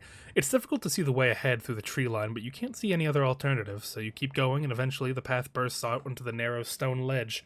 High above the valley floor, the ledge leads left and right. There are no forwards. This would be... We don't need to eat, right? Not yet. Yeah. You can if you want to, but... I think it is a new day, so you will need to eat once per day. At some point, yeah. Whether it's now or a different time, it's up to you. But this is JT's choice, yeah. To the mines. Which one do you want me to pick? I think that's right. No, it's left. Okay. Now, fuck, whatever. Well, this is just looking. Looking right, you're taken aback as out of the mist that fills the valley, an impossibly wide bridge looms into view, as if it had only now fallen into place. It is made of planks and thick ropes, and is suspended from the peak to the peak on the other side. Who could have built such a marvel, and how long ago? Let's look left. Looking left, you can see that the narrow ledge is formed by splitting of the rock that leads all the way down to the misty valley floor. If there's a path up on the other side, it's not clear from here. Bridge. You take a moment more staring at the bridge. It forms a delicate curve across the valley, swaying very slightly into the wandering wind. But the more you look, the more it seems too perfect. Could such a bridge possibly exist, or is it a mere illusion, trick of an incautious traveler? And let's swamp. Schwampin'. Perching on the edge of the stone outcrop, you eat the old man's nourishing bomba fruit and feel a little better for it. Then it's time to move on. Getting to your feet once more, you take a moment to find your balance before moving on. One slip here and you'll fall a long way down. Alright, so it would be JT, so to the bridge or into the valley? Let's go to the valley. To the valley. The bridge seems untrustworthy. Should anything happen while you're halfway across it, there would be no escape, but the last, most final kind. Better to walk. You make your way along the stone ledge. The angle is steep and it's hard to not stumble. At the valley floor is a dried-up river covered in worn stones, honed by water that is now long gone. Small caves open up in the rock face nearby, with rusted machinery abandoned outside. There was a mining here once, but it must have been a long time ago. A wider track leads up a far slope. Let's investigate the mines. Mining. You approach the mine entrance. A wet wind greets you from the depth. The mine shaft must lead somewhere, but it's pitch dark. No torches, and you don't have a light of your own. Mikos, climb up the valley or go inside? You go inside. You creep a little further inside until the wet rock is above you and the air falls suddenly. Cold and still. Your breath echoes. Tight, dark places are often fearsome, and though the rock walls here were carved with axes, there's still something wild and harrowing about this place. Your feet crunch on the gravel floor. Let's cast a spell. Do we got a sus? Let's see. I think we do have a sus. Let me see. We do have a sus available. Okay. Safe passage and fireball down the the shaft if you'd like. God, no, you cannot make a creature of worship. Yeah, so you can shoot a fireball, you can find safe passage, or you can sense danger. Let's sus. Thank you, kitty. See you. Have a good rest. Bye-bye. You cast a spell, and within moments, a dread feeling has come over you. This cave is a place of great and terrible danger, and you feel quite certain that to step further inside would be certain death. We have the blessing of the elephant. Can we heal by the elephant? We cannot. No gods, only dumpest champion. Go further in. You go a little further into the dark, feeling your way along the right wall. Then you hear something, a deep resounding growl. The wall shakes, and there's a scrape of a claw on stone and another noise, like a fluttering, beating sail, as though a ship fought against a gale. Something is rushing towards you. You turn to run, but you cannot move your legs quickly enough. Sharp talons gash into your back, and you fall. You've been killed in the darkness. Oh, goddamn. Your adventure is at an end. Unlucky. Apparently, Mama did raise a bitch. You. Don't. You can take us back to just before going into the mine. Well, wait a minute. I could cast fireball. Do you want to cast fireball? You could cast fireball. Let's just burn this place. Just if I can pre-fire it.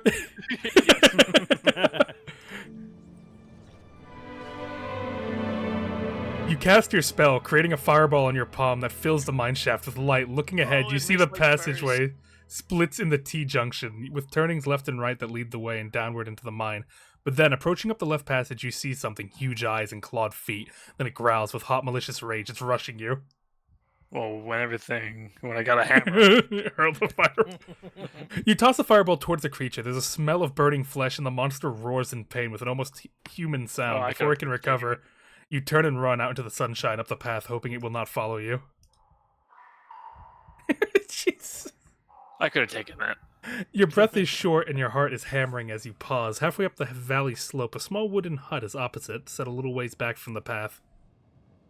Just be JT.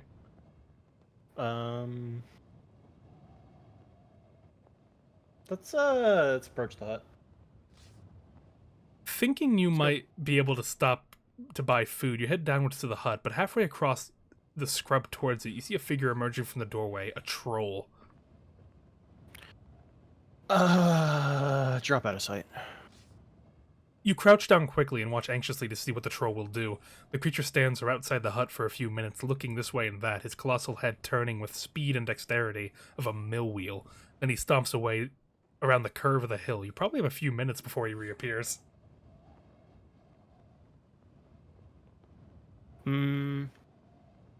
Let's just move past the hut. With the troll out of sight. Gang. Yeah, there's just another one in there with his mouth just waiting open in there for you. You hurry away along the path, not pausing again until the hut is far out of sight. Another hour passes as you finish the climb. With the sun starting to hang heavy in the sky, you reach the top and meet with the other end of the rope bridge. That'd be Mikos. Look back at the bridge. What we got going on there? From this side, it seems perfectly safe. Perhaps you were unwise not to take it. You continue on down the slope as evening draws. I'll let it still be Mikos, because nothing really happened there. Yeah. Some way down the hill, you stop for a rest and sit on a boulder to survey what lies ahead. The path leads downwards, and at its foot, cradled between 3 peaks, is a village. Quite a large one at that. Behind you, the sun is falling rapidly into the hills, so it'll be night soon. Let's approach the village and spread the word of Dumpus. Your heart swells. A village might mean a chance to restock on provisions. You hop down from the boulder and make your way forward when an overhanging branch touches your face and you hear a lively chirping. Turn around. Cut them down. You turn quickly around. Hovering by your shoulder is a small creature, the size of a bird. It's childlike but very thin, with green skin, and it flits around you on transparent wings. It seems friendly enough. It even lands on your shoulder, its tiny clawed toes pinching slightly. What spells do we have? Oh my god. I just want to see. Just hit it with a sus. Maybe it's make just give him that stare. Cannot cause fear. No. You can clone yourself. Okay. And you can cause depression. Oh wait, I think you have another one here. Hold on, you have more. Create a shield. And create invisible wall. I believe that's everything. Okay, let's just go back. We don't need to cast a spell, I don't think. Talk to it. Greetings, little creature. And hello to you, the creature replies, chirping. My name's Jan. Or maybe we should have killed it. What are you? The creature does a backflip and gives a low bow. I'm a mini-mite. Pleased to meet you. And reaches out a tiny hand to shake your earlobe. What can you tell me about the village? You point down to the valley. Is it safe? That's Biritanti. It's very safe. It's the largest village in the whole of the Chanamonte Hills. Every traveler who comes this way spends at least one night here or there. So it's a little bit expensive, especially for mini-mites, but pleasant enough. The creature starts hopping up and down. Come on, it grumbles impatiently. Let's get going, can't we? What do you want with me? Well, see that village? The creature replies. Last time I tried to go through, they told me I wasn't welcome, so I wouldn't mind some protection. Let's get going, then. The creature shakes you by the ear in excitement, and you set off along the path once more. You descend into the bowl of the valley. The hill on either side are towering tall and throw the village into a deep shadow. It would seem a very gloomy, threatening place, but from the streets come the distant sound of laughter and merriment. JT, would you like to enter the town or sleep outside? We enter the town. Always. You continue along the path. The sound of festivities grow louder. It's almost spooky here in the shade of the valley, and after so long on the dire road, the people in this village seem to be enjoying themselves. See? The mini-mite on your shoulder remarks. I told you it was a happy place. Hold on. The stream is... Okay, let's keep going. You pass the first few buildings where you find a number of children sitting in the street and drinking ale from deep mugs. Further on, a young boy is holding an old woman over his knee and is spanking her. On the other side of the street, a group of boys is fighting outside a hut with a sign that reads Glandragor's Tavern. It's all complete mayhem.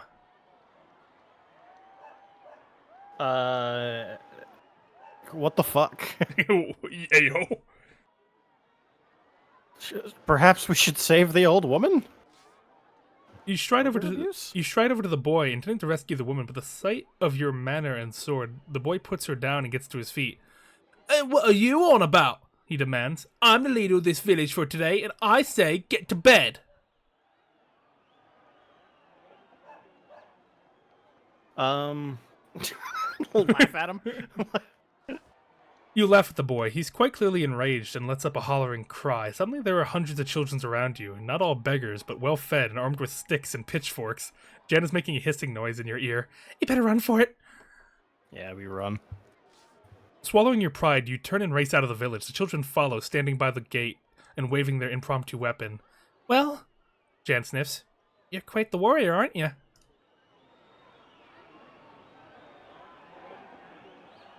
You make your way out of the village. I understand the initiative. I understand turn economy. Yeah, I ain't winning that. There's too many.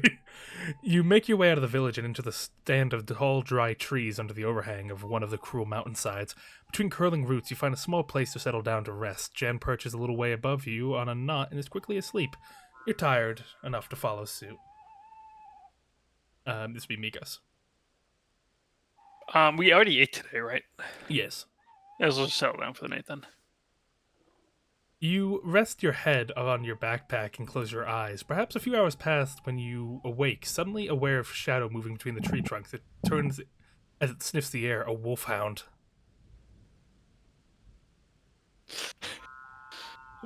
Cast a spell. Do we have Overliable?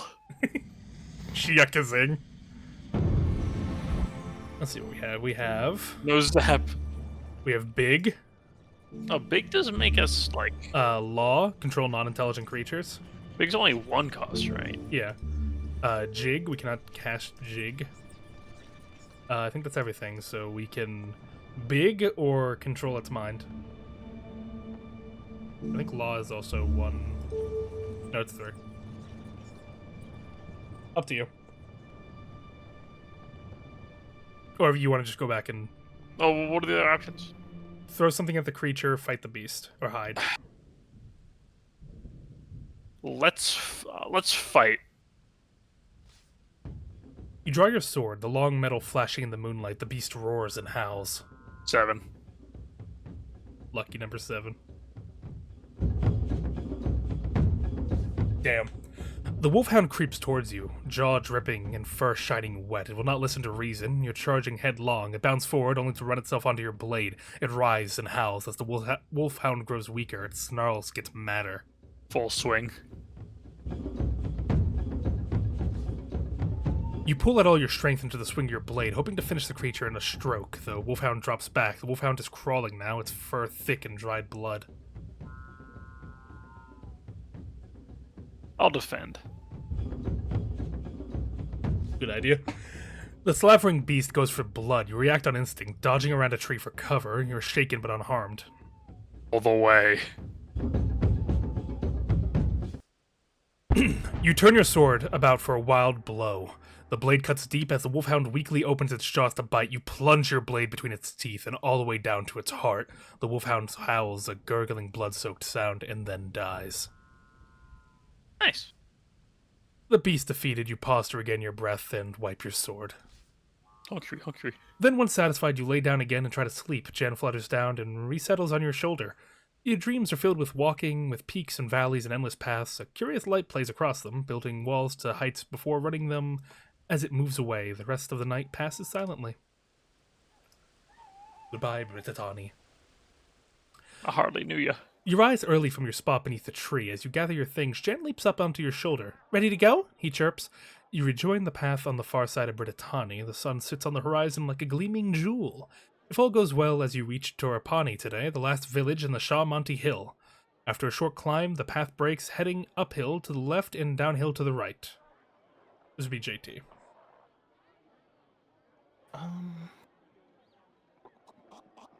Let's ask Jan. Which way, Jan? To the right is a forest. To the left is to the left the going's easier. The path heads through a field of black flowers to Torapani. Or the path, yeah, no.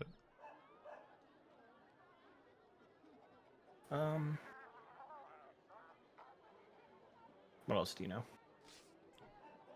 You demand suspiciously. Nothing, protests the creature. And that's a fine way to talk to your guide. I'm not charging you for my advice, you know. You'll get no more from the creature. Time to decide.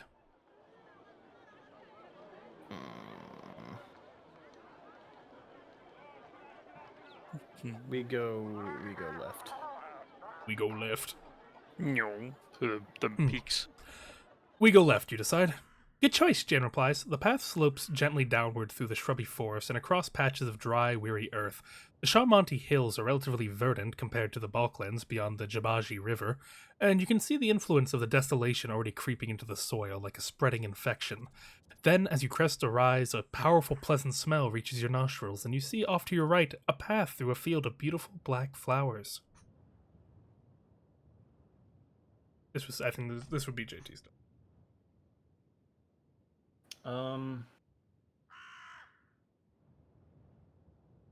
Ask Jan about it.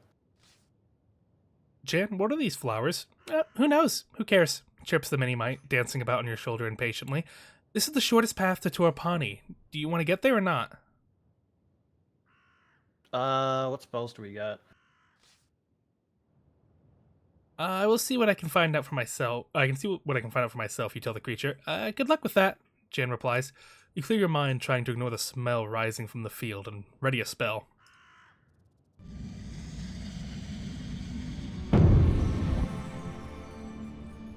We have protection from magic. Can't create wind. And good old sus. And yeah, so you have magic protection or sus. Nose plugs probably would have been the best.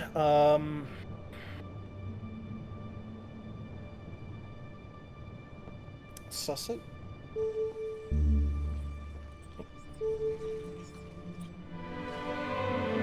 You weave the spell, but although you feel yourself weaken, nothing happens. Jane shakes his head a little. I'm very sorry to have to tell you this, but there's no point trying your magic while I'm around. I'm afraid mini-mites and magic don't mix. Oh, you fucker. You little shit. Wait, did we lose our thing? You did lose some stamina for it. Could have just told us that ahead of time, you fucking asshole. Yeah, asshole. Go through the field, why not? Shaking off the unease, you head onward into the field of curling black flowers. The smell of their blossoms gets sweeter as you move further in. It makes you feel giddy and lightheaded. You start to skip and jump with merriment, and John is likewise full of glee. Your head is swimming.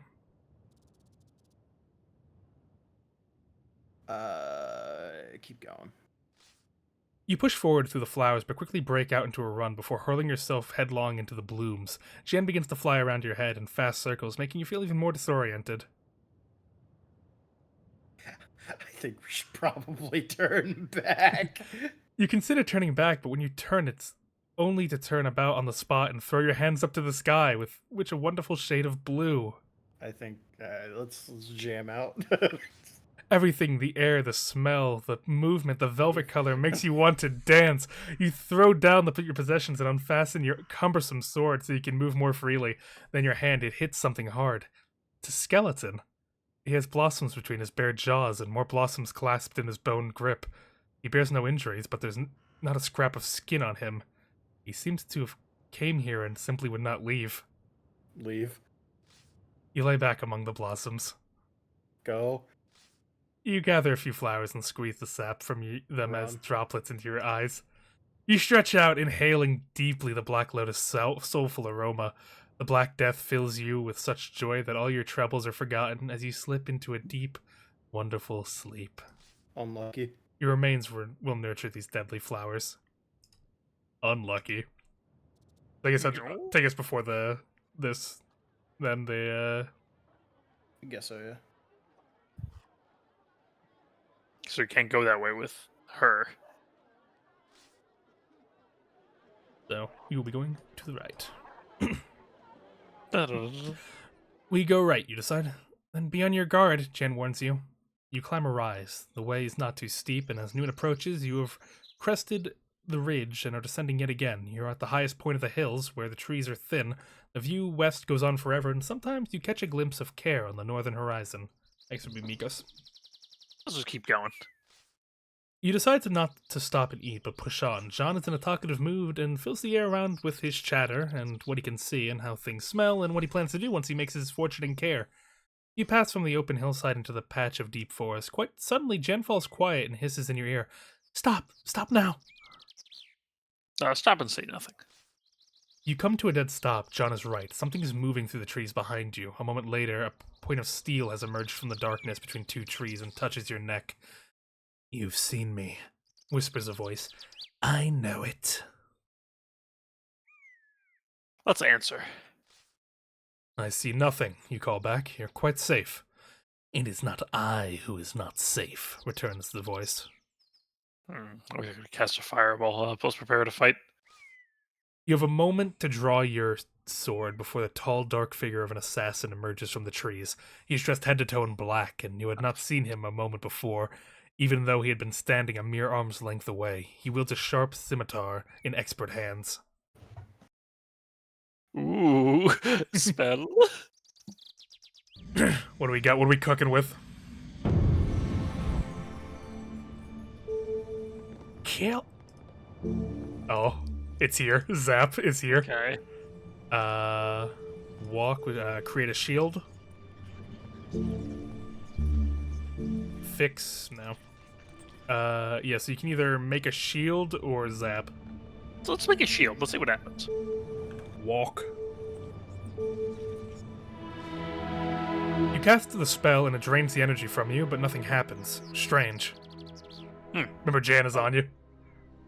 Oh, yeah, okay. I'll fight him then.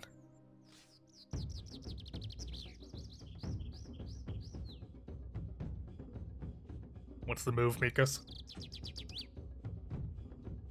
7. You both had equal health, too. Ah. The assassin bows to you, raises his curved sword in salute, and readies his stance. You measure the weight of your sword, then bring it up and deliver a cleaving blow. The assassin covers himself. He is left breathless, but otherwise unharmed. Closing his eyes, he murmurs a quick prayer as he sets his stance. Okay, balls at full send.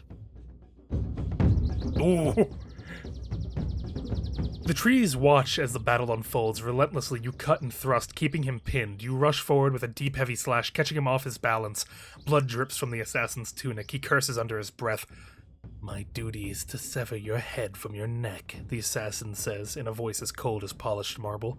You will not hold me from it. And don't worry, JT, we're very close to the end of the chapter. Okay, I'll defend. You drop yourself into a crouch as he tries a deep slice, but you roll out of the way, mostly unhurt. The assassin laughs appreciatively. He spins his sword about to shift the sword across his body. Let's give him 1. 1. Yep. Ah, fuck, 1.4. The assassin laughs. With your blade close, you are ready to parry. As he catches you with a passing slice across the cheek, he swivels his grip. The weapon sings as it moves. 5. Just 5? 5.5. Alrighty. Here it comes. For Tempest! For Topaz! Time to attack. You swing your sword fast in towards his chest, but the blow you land is only minor, because the assassin had adjusted his stance swiftly. The assassin's breath is coming in short gasps. He closes his eyes for a moment to steady himself. He flicks the blade through the air, crouching as he moves. Oh. Your full send is 6.8. Let's go for 6.8. There's no way. Yeah, There it is. Dumpus stays winning. The assassin is ready. Is that our character's name? Are we Dumpus? Well, no, we are for Dumpus. Like, we're Dumpus's champion. The assassin is ready to Dumpus' leap back strongest soldier. into the tree line as you come at him again. He's off balance and moving slowly, and the blade goes deep. He turns and tumbles, releasing his sword as he topples. I'm not so proud as to admit when I'm beaten. As to not admit when I'm beaten, he groans. You may finish me off if you so choose, but if you do me the honor and use my own blade. The assassin's not dead, but lies on the floor gasping. Finish him and search his body. With a single blow, you finish the assassin. He dies with his lips pursed in a silent prayer, not cursing you, but commending his own soul to a better place. You rifle his body for a measly 3 gold pieces, then continue on the path out of the woods and onto the dusty hillside. Jan for a brief while says nothing. Perhaps he's shocked, but the blissful silence doesn't last for long. how much longer do you think we'll be traveling today? The mini-mite on your shoulder asks. I'm hungry and tired, and we've gone such a long way. EJT. Oh my god, kill yourself. You can stop here. The mini-mite complains. You'd like that, I'm sure you would. You continue along the path around the side of the hill. A wooden hut is set on the slope. Mage.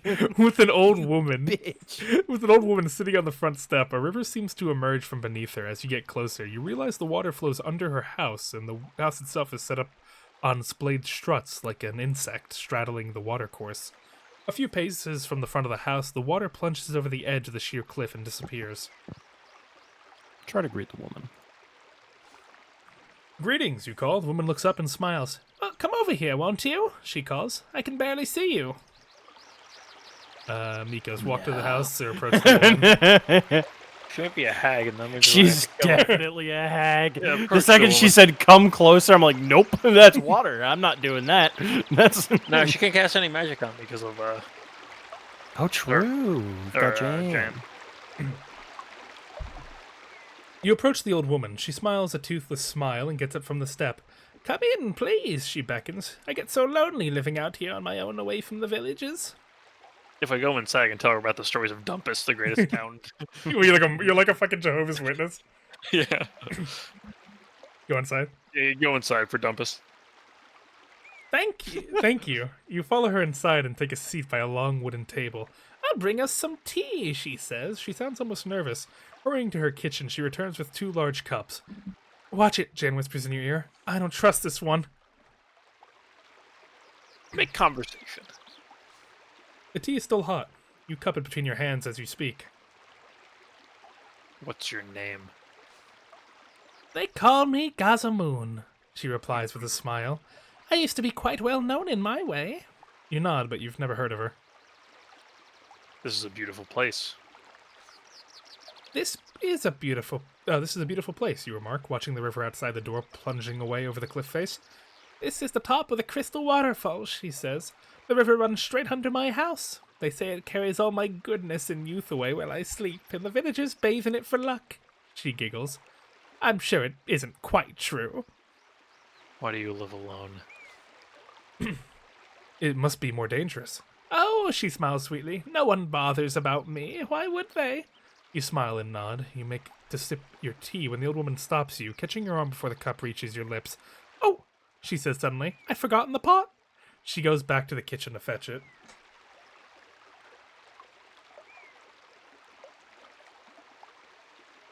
I've forgotten the pot. What does that even mean?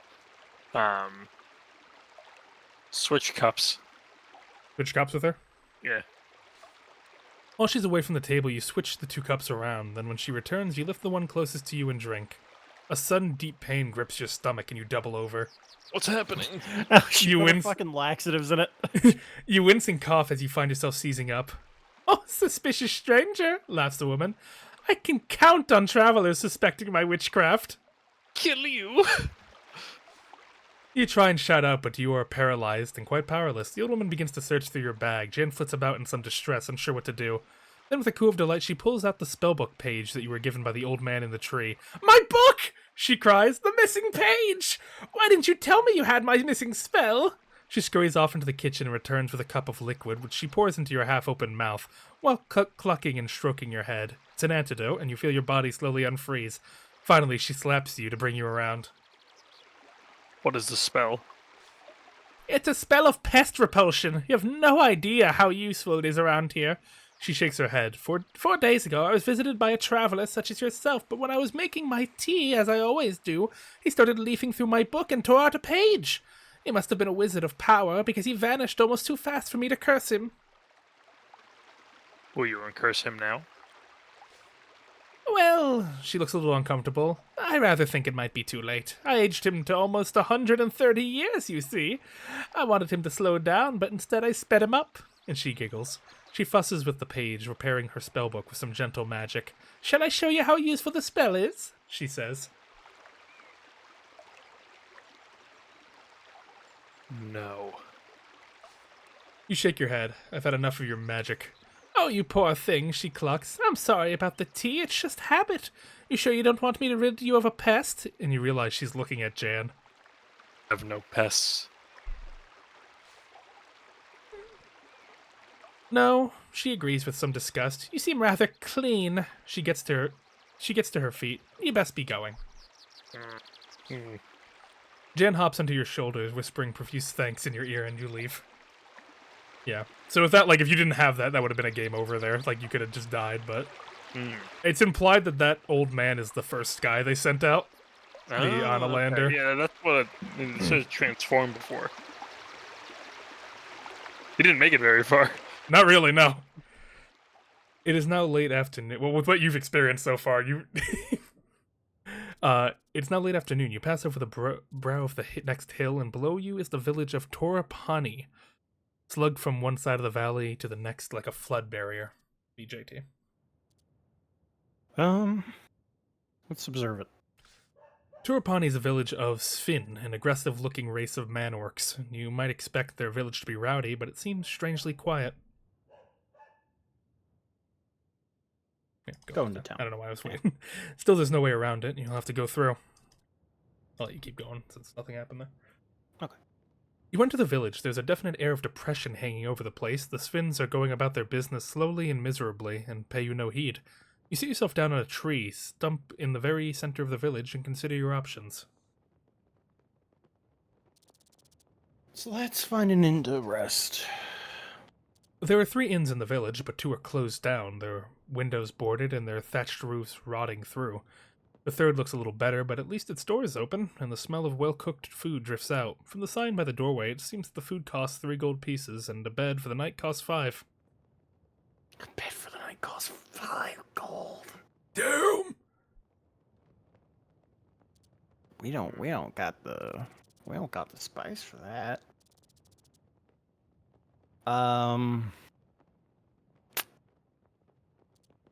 Yeah, let's go inside. We're not gonna eat here, but we're fine to sleep, I think. You push open the door and step into the dim interior. I don't think you have eaten today, though. Oh shit! If you sleep, can that we would eat be at any time though? Can't we just use a rat? Yeah, you could. No, If we have only got the one ration left. You push open the door and step into the dim interior. A rat scurries over your foot and disappears into a corner. An elderly Sfin lady, bent double, stands by the counter, tapping a long curved fingernail on the bar top. What do you want? She snaps.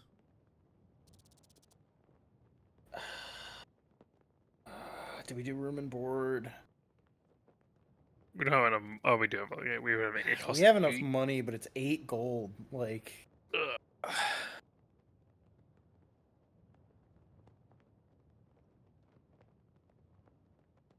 I think we could also do just a meal and then rest outside. That would be fine. Okay. Just a meal? Yeah, just a meal. You count out 3 gold pieces, but don't hand it over yet. What are you cooking? Rat broth, and if that's not good enough for you, you can give up your hopes of better. She jerks a fingernail towards the dark back room. Go through and I'll bring it to you. Let's go through. You nod and you go through into the back room and gratefully put up your weary feet. Jan flits over to perch himself on a window length and meticulously cleans his wings with his fingertips. The meal, when it comes, is nourishing enough, and you needed it. Once done, you turn to leave. You're a traveler, then? The crone calls before you can leave. Is that it? That's right. Don't get many travelers, the woman replies. Must be tired. Sleep upstairs if you want. For free. I don't trust her. Don't trust her? Yeah. You ignore her and head out into the street, intending to find somewhere to sleep under the stars. You walk out past the portals of Torapani and settle down under a tree. It's a quiet spot, and you're tired. Time to rest. You put your head down and try to sleep. Perhaps you manage a minute or perhaps an hour, but suddenly you awake, certain that something is moving in the bushes nearby. Arm. You sit up and unsheath your sword, but there isn't a moment. Out of the bushes on either side, 5 figures leap forward, each grabbing a different part of your body. Your ankles are held, your arms too. The sword is wrenched from your grip. We got him! Cries a Sfin voice, and they are hauling you bodily out of the thicket and along the path back to the village. Jan clings onto your shoulder, refusing to be shaken free. Where are you taking me? The Svin's carrying you give no reply. Then you reach a low hut on the edge of the village. You are set down carefully. Dun, dun, dun, The dun. door is slammed and locked. A moment later it reopens and your possessions are thrown inside. Well, at least they gave us our stuff. XP Mikos. Yeah. Can we sleep, really? Like, It's up to you. I guess we could try to sleep if our possessions are with us. A few more minutes pass with no more movement. Figuring they'll probably now wait until daylight, you put your head down to sleep. Your dreams are filled with grasping hands and long dark nails scratching at your flesh. And however much you toss and turn on the floor, you cannot quite get them out of your mind. Daybreak, you're still alone. An hour passes before you hear any noise outside, and then the door to the hut opens and 5 Svins come in. They drag you roughly out and across the street to another hut where an old man with gray hair sits. He is wearing outlandish, colorful robes. "My name is Proceus, Chief." He slaps his chest twice. "I apologize." Then he bows, brushing the dust on the floor with his sleeve. Let it be Miko still. Tell me what you want. He holds up a hand. "First," he waves to a menial who brings in bread and milk. Sure. I'll eat it. Gratefully, you bolt down the meal. It does not seem to be poisoned, and it nourishes you. The bowl is removed, and the chief squats down in a pool of cloth. Jen cowers under your cloak, hoping to go unnoticed. "I have need of you, and of your strength." Tell me. The chief nods. "I shall. My daughter, my child, she is taken, offered to a terrible demon below." You want me to rescue her? She deserves it, Jesus. The chief nods. "Succeed, and you may choose your reward. Fail, and..." He shrugs. Can't really say no. I think they'll attack me, so I'll do it. The chief nods. "I hope you will." He gestures to the other Svins, who are still taking no chances, grab you by the arms and haul you to your feet. You are led along a short pathway through the forest to a crack in the ground. One Svin has brought a rope and another a basket. They're preparing to lower you down into the pit of the earth itself. As BJT. Be the dolphin. Let's just take the adventure. I'm not gonna threaten them or anything. You wait until they are ready and then step into the basket. The chief nods to you with respect. "Watch for the darkness," he declares as they start to lower you down. From your shoulder, Jan murmurs, "We're in trouble now." He shivers. "You don't realize you can't use magic with me around, and I'm not going anywhere." I'm gonna strangle this fucking. You hit I hate you. You hit the floor with a thud and peer into the darkness. Your eyes can make out nothing but a slight breeze suggests endless space in all directions. You are blind, helpless, trapped. Something clatters to your feet from above. One of the Svins shouts something down to you. Let's feel around on the ground. You crouch down and feel around your feet until your hand closes on the base of something. You pick it up. It's a drywood torch. Something else falls from above and strikes you in the head. "Tinderbox!" calls the voice. I grabbed the tinderbox. Rubbing the bruise on your head, you reach down and find the tinderbox. Let's light the torch. You strike a light and the torch blazes into flame. You can see now you're in a large cavern wide and deep. At the far end of the passageway disappears left and right. Through an uneven rockfall at the far end of the cavern, you hear a murmur. PJT still. Listen. You clamber over the rocks at the edge of the cavern to investigate the sound. It is a whimpering coming from the other side of the pile of stones. The Sven girl, perhaps? She came in this way, but then the cave-in blocked off her path. You'll have to find another way to reach her. Let's go left. You go left and creep slowly along this darkness, ears straining for the sound of approaching threat, but all you can hear is Jan's quiet whimpering. The passageway slopes down a short way, then ends in a T-junction. 2 stones are stacked on top of one another against the wall here. Let's examine the stones. There's nothing special about the 2 stones except that they happen to be on top of one another. Okay, well, let's go right. You turn right. Here the cave system widens. Pendulous stalactites hang from the ceilings as if about to fall and skewer you into place. You skirt between them, following a thin, safe path until a side passage opens on the left. Go straight on. You push on, the passage rises up a gentle incline. At the top, a thick crystal seam glitters in the torchlight, and a passageway appears on your right. Let's go right. You take the right-hand tunnel, then you see a spot of sunlight up ahead and rush forward. You find yourself back beneath the crack in the ceiling through which you came. I don't want to leave. I would feel bad.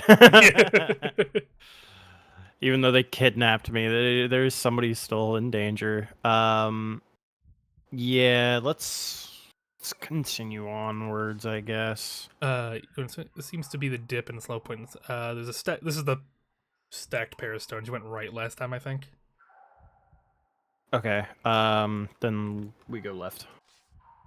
You take the tunnel passage. The tunnel twists and bends sharply as if carved by a river, now long since dried away. You lose all sense of which way is which, except to keep going forward, where the passage you are following finishes at another fork.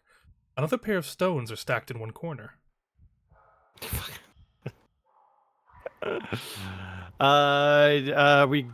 We go right. I don't know. You move through the opening in the right wall. The cave floor here is an inch deep in water, dripping from an arched ceiling far above. The droplets that land on you are ice cold and run like sharpened claws down your back. I don't like this, Chan mutters. Water plays havoc on my wings. A few strides further in, the path you are creeping on through forks again. A single stone sits by the wall. We go left. You slip through the opening in the left wall. The going is suddenly more difficult, and you realize that the tunnel is climbing quite a sharp gradient. Little stones rattle and roll away downward into the dark. At the highest point, a crack splits in the wall on the left. As you enter, two stones roll away down the slope. Great. You move onward along the tunnel, the cave wall is crushing close, and as though the rock is squeezing you to death, your shoulders rub against the wall. When you feel certain you can go no further, the winding seam reaches a split. Two more stones are stacked against the wall. Those rocks don't look like they fell like that, Jen remarks. We go 2 stones right, I guess. I don't know. Go right then? Yeah. You turn right. I'm thinking 2 stones right, 1 stone left. I don't know. You walk down the passage for several minutes and slip on some dirt, and the ground beneath your feet gives away. You plunge into a hidden pit and land on something soft. Look around.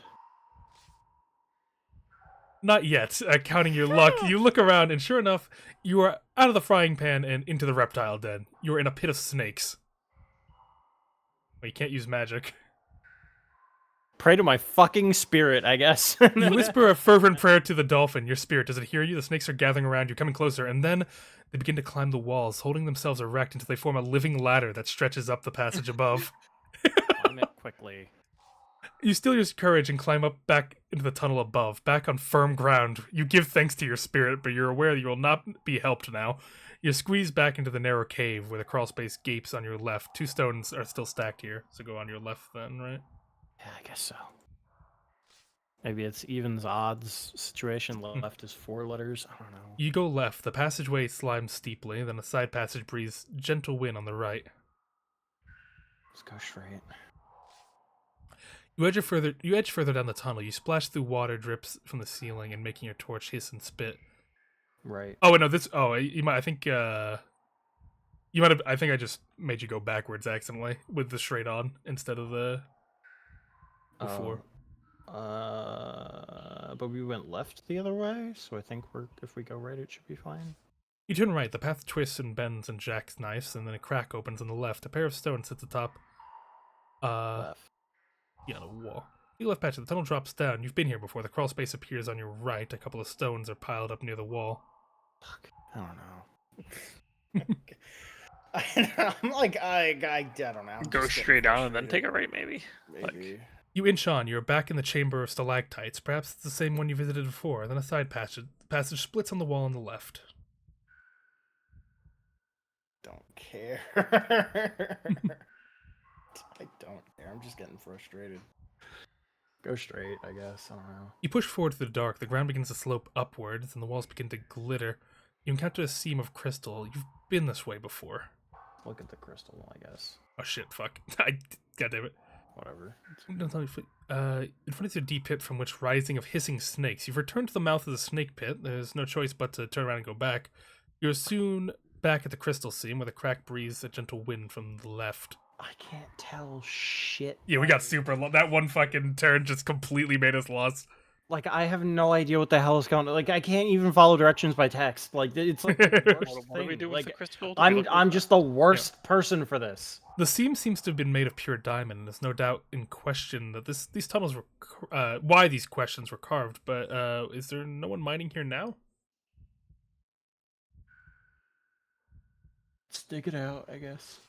You try to pry some diamonds loose from the incredible seam in the rock, but your sword's not up to the task, and it would only make it blunt. You could perhaps return with a proper pick, but only if you escape these tunnels first. I think we need I don't know. I don't know. Soon you're back in the sunlight below the ceiling. Okay. Back here again. We're going in circles. Okay, so let me go straight on. 2 stones. I think it's... Let me make sure. Yeah, let me take us back.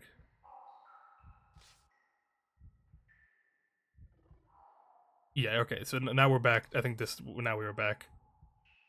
Okay, this was the one turn we just messed up on. Okay. Well. You go left. You follow the passageway when you hear an echo of whimpering coming up from the corridor.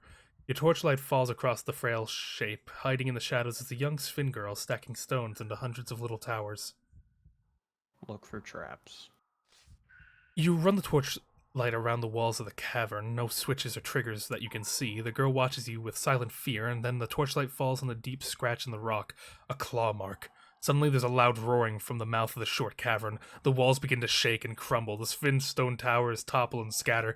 To one side, a gap in the rubble begins to open, letting through a mean shaft of light. But before you can head for it, a roaring sound is joined by a scream from the Sphin girl. You turn slowly and peer into the gloom back along the tunnel. Is there something moving? Something's coming closer. Perhaps the roaring is the wind rushing through the tunnels. Something is coming. Dun dun dun dun dun. You hear the scrabbling sound of claws on rock, and the exit from the tunnel is blocked by a dark looming shape, a manticore.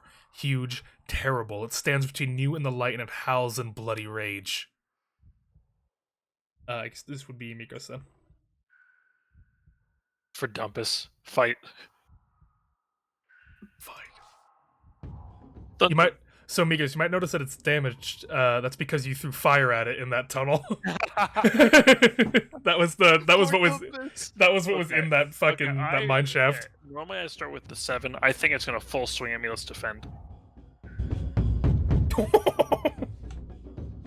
The fearsome creature paces forward, teeth bared. You drop back and raising your guard, hoping the beast will wear itself out. At the last moment, the manticore pounces, all claws off the ground and bared to plunge into your flesh. You brace yourself as it comes down and leap aside at the last moment, claws raking your skin. For a moment, it's close enough to smell its warm, fetid breath. 7. Classic 7. Oh my goodness. Give me 1 second, maybe you're back. Alright. The creature snarls and snaps its jaw. You must finish the monster before it finishes you. With the rock wall at your back, you have no way to hide but a perfect platform to spring forward. You race at the manticore just as it swings its tail down like a hammer stroke. As it rears, you push your sword up into its exposed belly. The manticore shifts away and opens its enormous jaws, which look so human but it contains an impossible number of teeth, each one dripping with a mixture of saliva and blood. Let's go with 3. 3? Yeah. Maybe 3.3. 3.3? Yeah. Ooh. Okay. I'm fine with that. Standing firm, you swing a mighty stroke against the monster, catching the manticore a light blow. It curses you in an almost human tongue. The beast growls at you, the walls shiver with fury, the Sphin girl edges near, as if thinking of scratching the creature with her claws. It's scared, she whispers to you. You might not believe me, but you've scared it.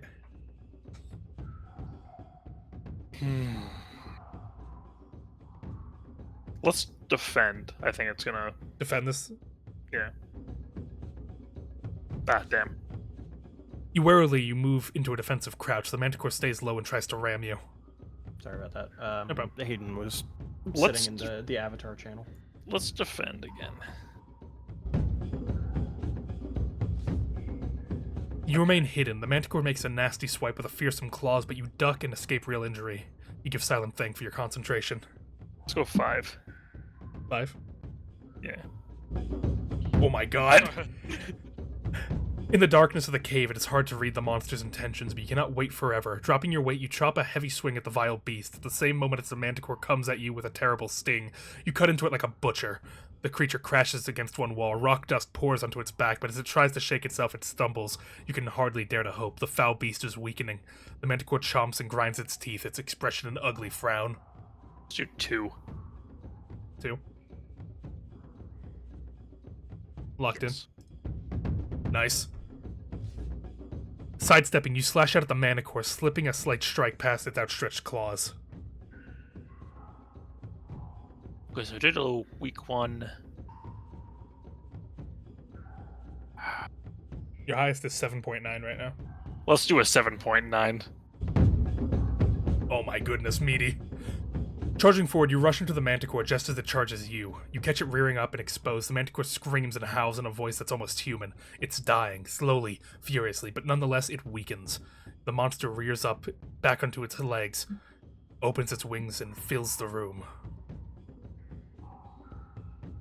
It's just a big attack. Let's do... What can we go up to? 3.7.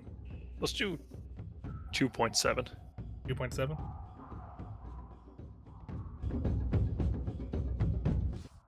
There it is. Fainting left, you slice at the manticore. Your sword blade seems almost possessed. It finds its way past the manticore's sweeping claws, through its thick hide and down its ancient, cruel heart. For a moment, it's howl loud enough to make the walls shake, and then everything falls quiet. Dumpus! Dumpus! The only noise in the chamber is the hammering of your heart and the quiet breathing of the Sven girl. Then the Minimite breaks out into a loud cheer, whooping and punching the air. You bow to him. Thank you, the girl murmurs, then tugging at your arm. This way. She leads you towards the light, through a gap in the rocks, to the pool of sunlight in the first cavern. Whoa, let me loot, bro, let me loot. Let me loot! You wave the torch, hoping to attract attention. BJT. Tell the girl to call up. Girl, call your father.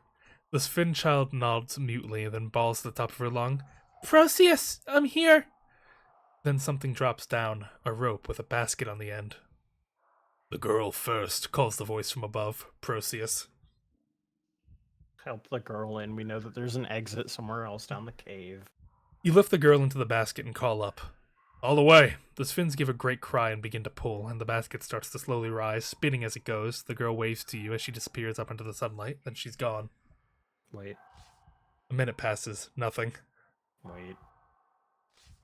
They've left us to die, Jim whispers, shivering on your shoulder. Another minute, still nothing. No sign of sound or movement from above. The tunnel echoes very slightly. Noise from the depths. Perhaps the manticore wasn't alone. Let's start to climb. They've abandoned you, left you to die to your fate. Disagreeable creatures. Their promises of gifts and rewards were all hollow. Setting down the torch, you begin to try and scale the rocky walls. It's a long and difficult climb, and you are tired, but you cannot expect to make it. You have no choice, but then a shadow falls across the entrance. Are they sealing it up? No. No, something falls. The rope in the basket. You clamber quickly in as they haul you up. Above ground, the chief himself helps you out onto the grass, his daughter with him, clutching his hand. My daughter tells me you fight bravely, he says. For that I grateful. I invite you with us, back to Torrepani. Will you come? So you, Miko, so back to Torrepani or carry on to Care? Yeah, I think they may be able to actually give us something here. Loot. A little generosity cannot hurt you, you nod. I will come. As you enter the village, it erupts into celebration. You're given a place to stay and recuperated from your long journey. A visit to a healing priest treats your wounds, and when you emerge, it's to find the village before you, so somber and silent, now in full life. Flowers are tied to every rooftop, and bands of Svens are playing music on long, strangely shaped lyres. You are whisked into the dance by Proceus' daughter before the chief can give you his thanks again. The night is glorious. That night you sleep heavily and rise the next morning to continue your journey. The chief meets you before you go. My good friend, he declares, you have saved us. He presses 2 gifts into your hands, a pouch of 10 gold pieces, A fortune for a place like this, and a key. This opens the south city gate of care, he tells you. I hope it is of use. Time to go. You take your leave, the path away from the Torpani, and soon you're on a downward slope away from the Shamutani hills. Through the stepped rice fields, as you walk, you feel for the first time the loneliness of the path ahead. Though Care is a busy city, it's cruel, and beyond Care there is nothing but vicious wastelands. You'll have no one to trust in the days ahead. Walk on. In the distance rises the wall of the great city, the first true stonework you've ever seen since you left home. From your shoulder you feel Jan hop into the air. I didn't mind the manticore, he hisses, but this place, I'm afraid of. Take care, you'll need it. Then he buzzes away into the sky and is gone. Not exactly sorry to see him go, but you wonder if you'll ever see him again.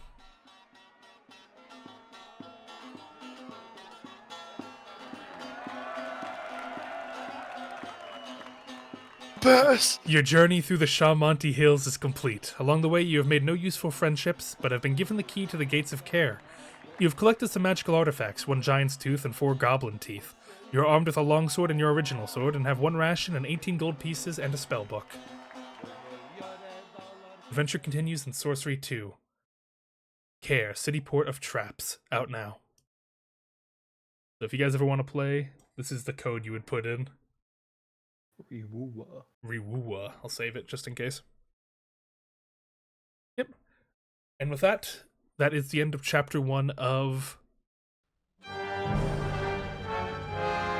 Sorcery. I hope you guys enjoyed. That was fun. It's a neat little adventure. I like it quite a bit. But let me end up here. We're going to be streaming over at Artificer Eden's channel. I'm just gonna go live right now, and then we'll hop over. So you can find us over there. Thank you all for watching. Farewell.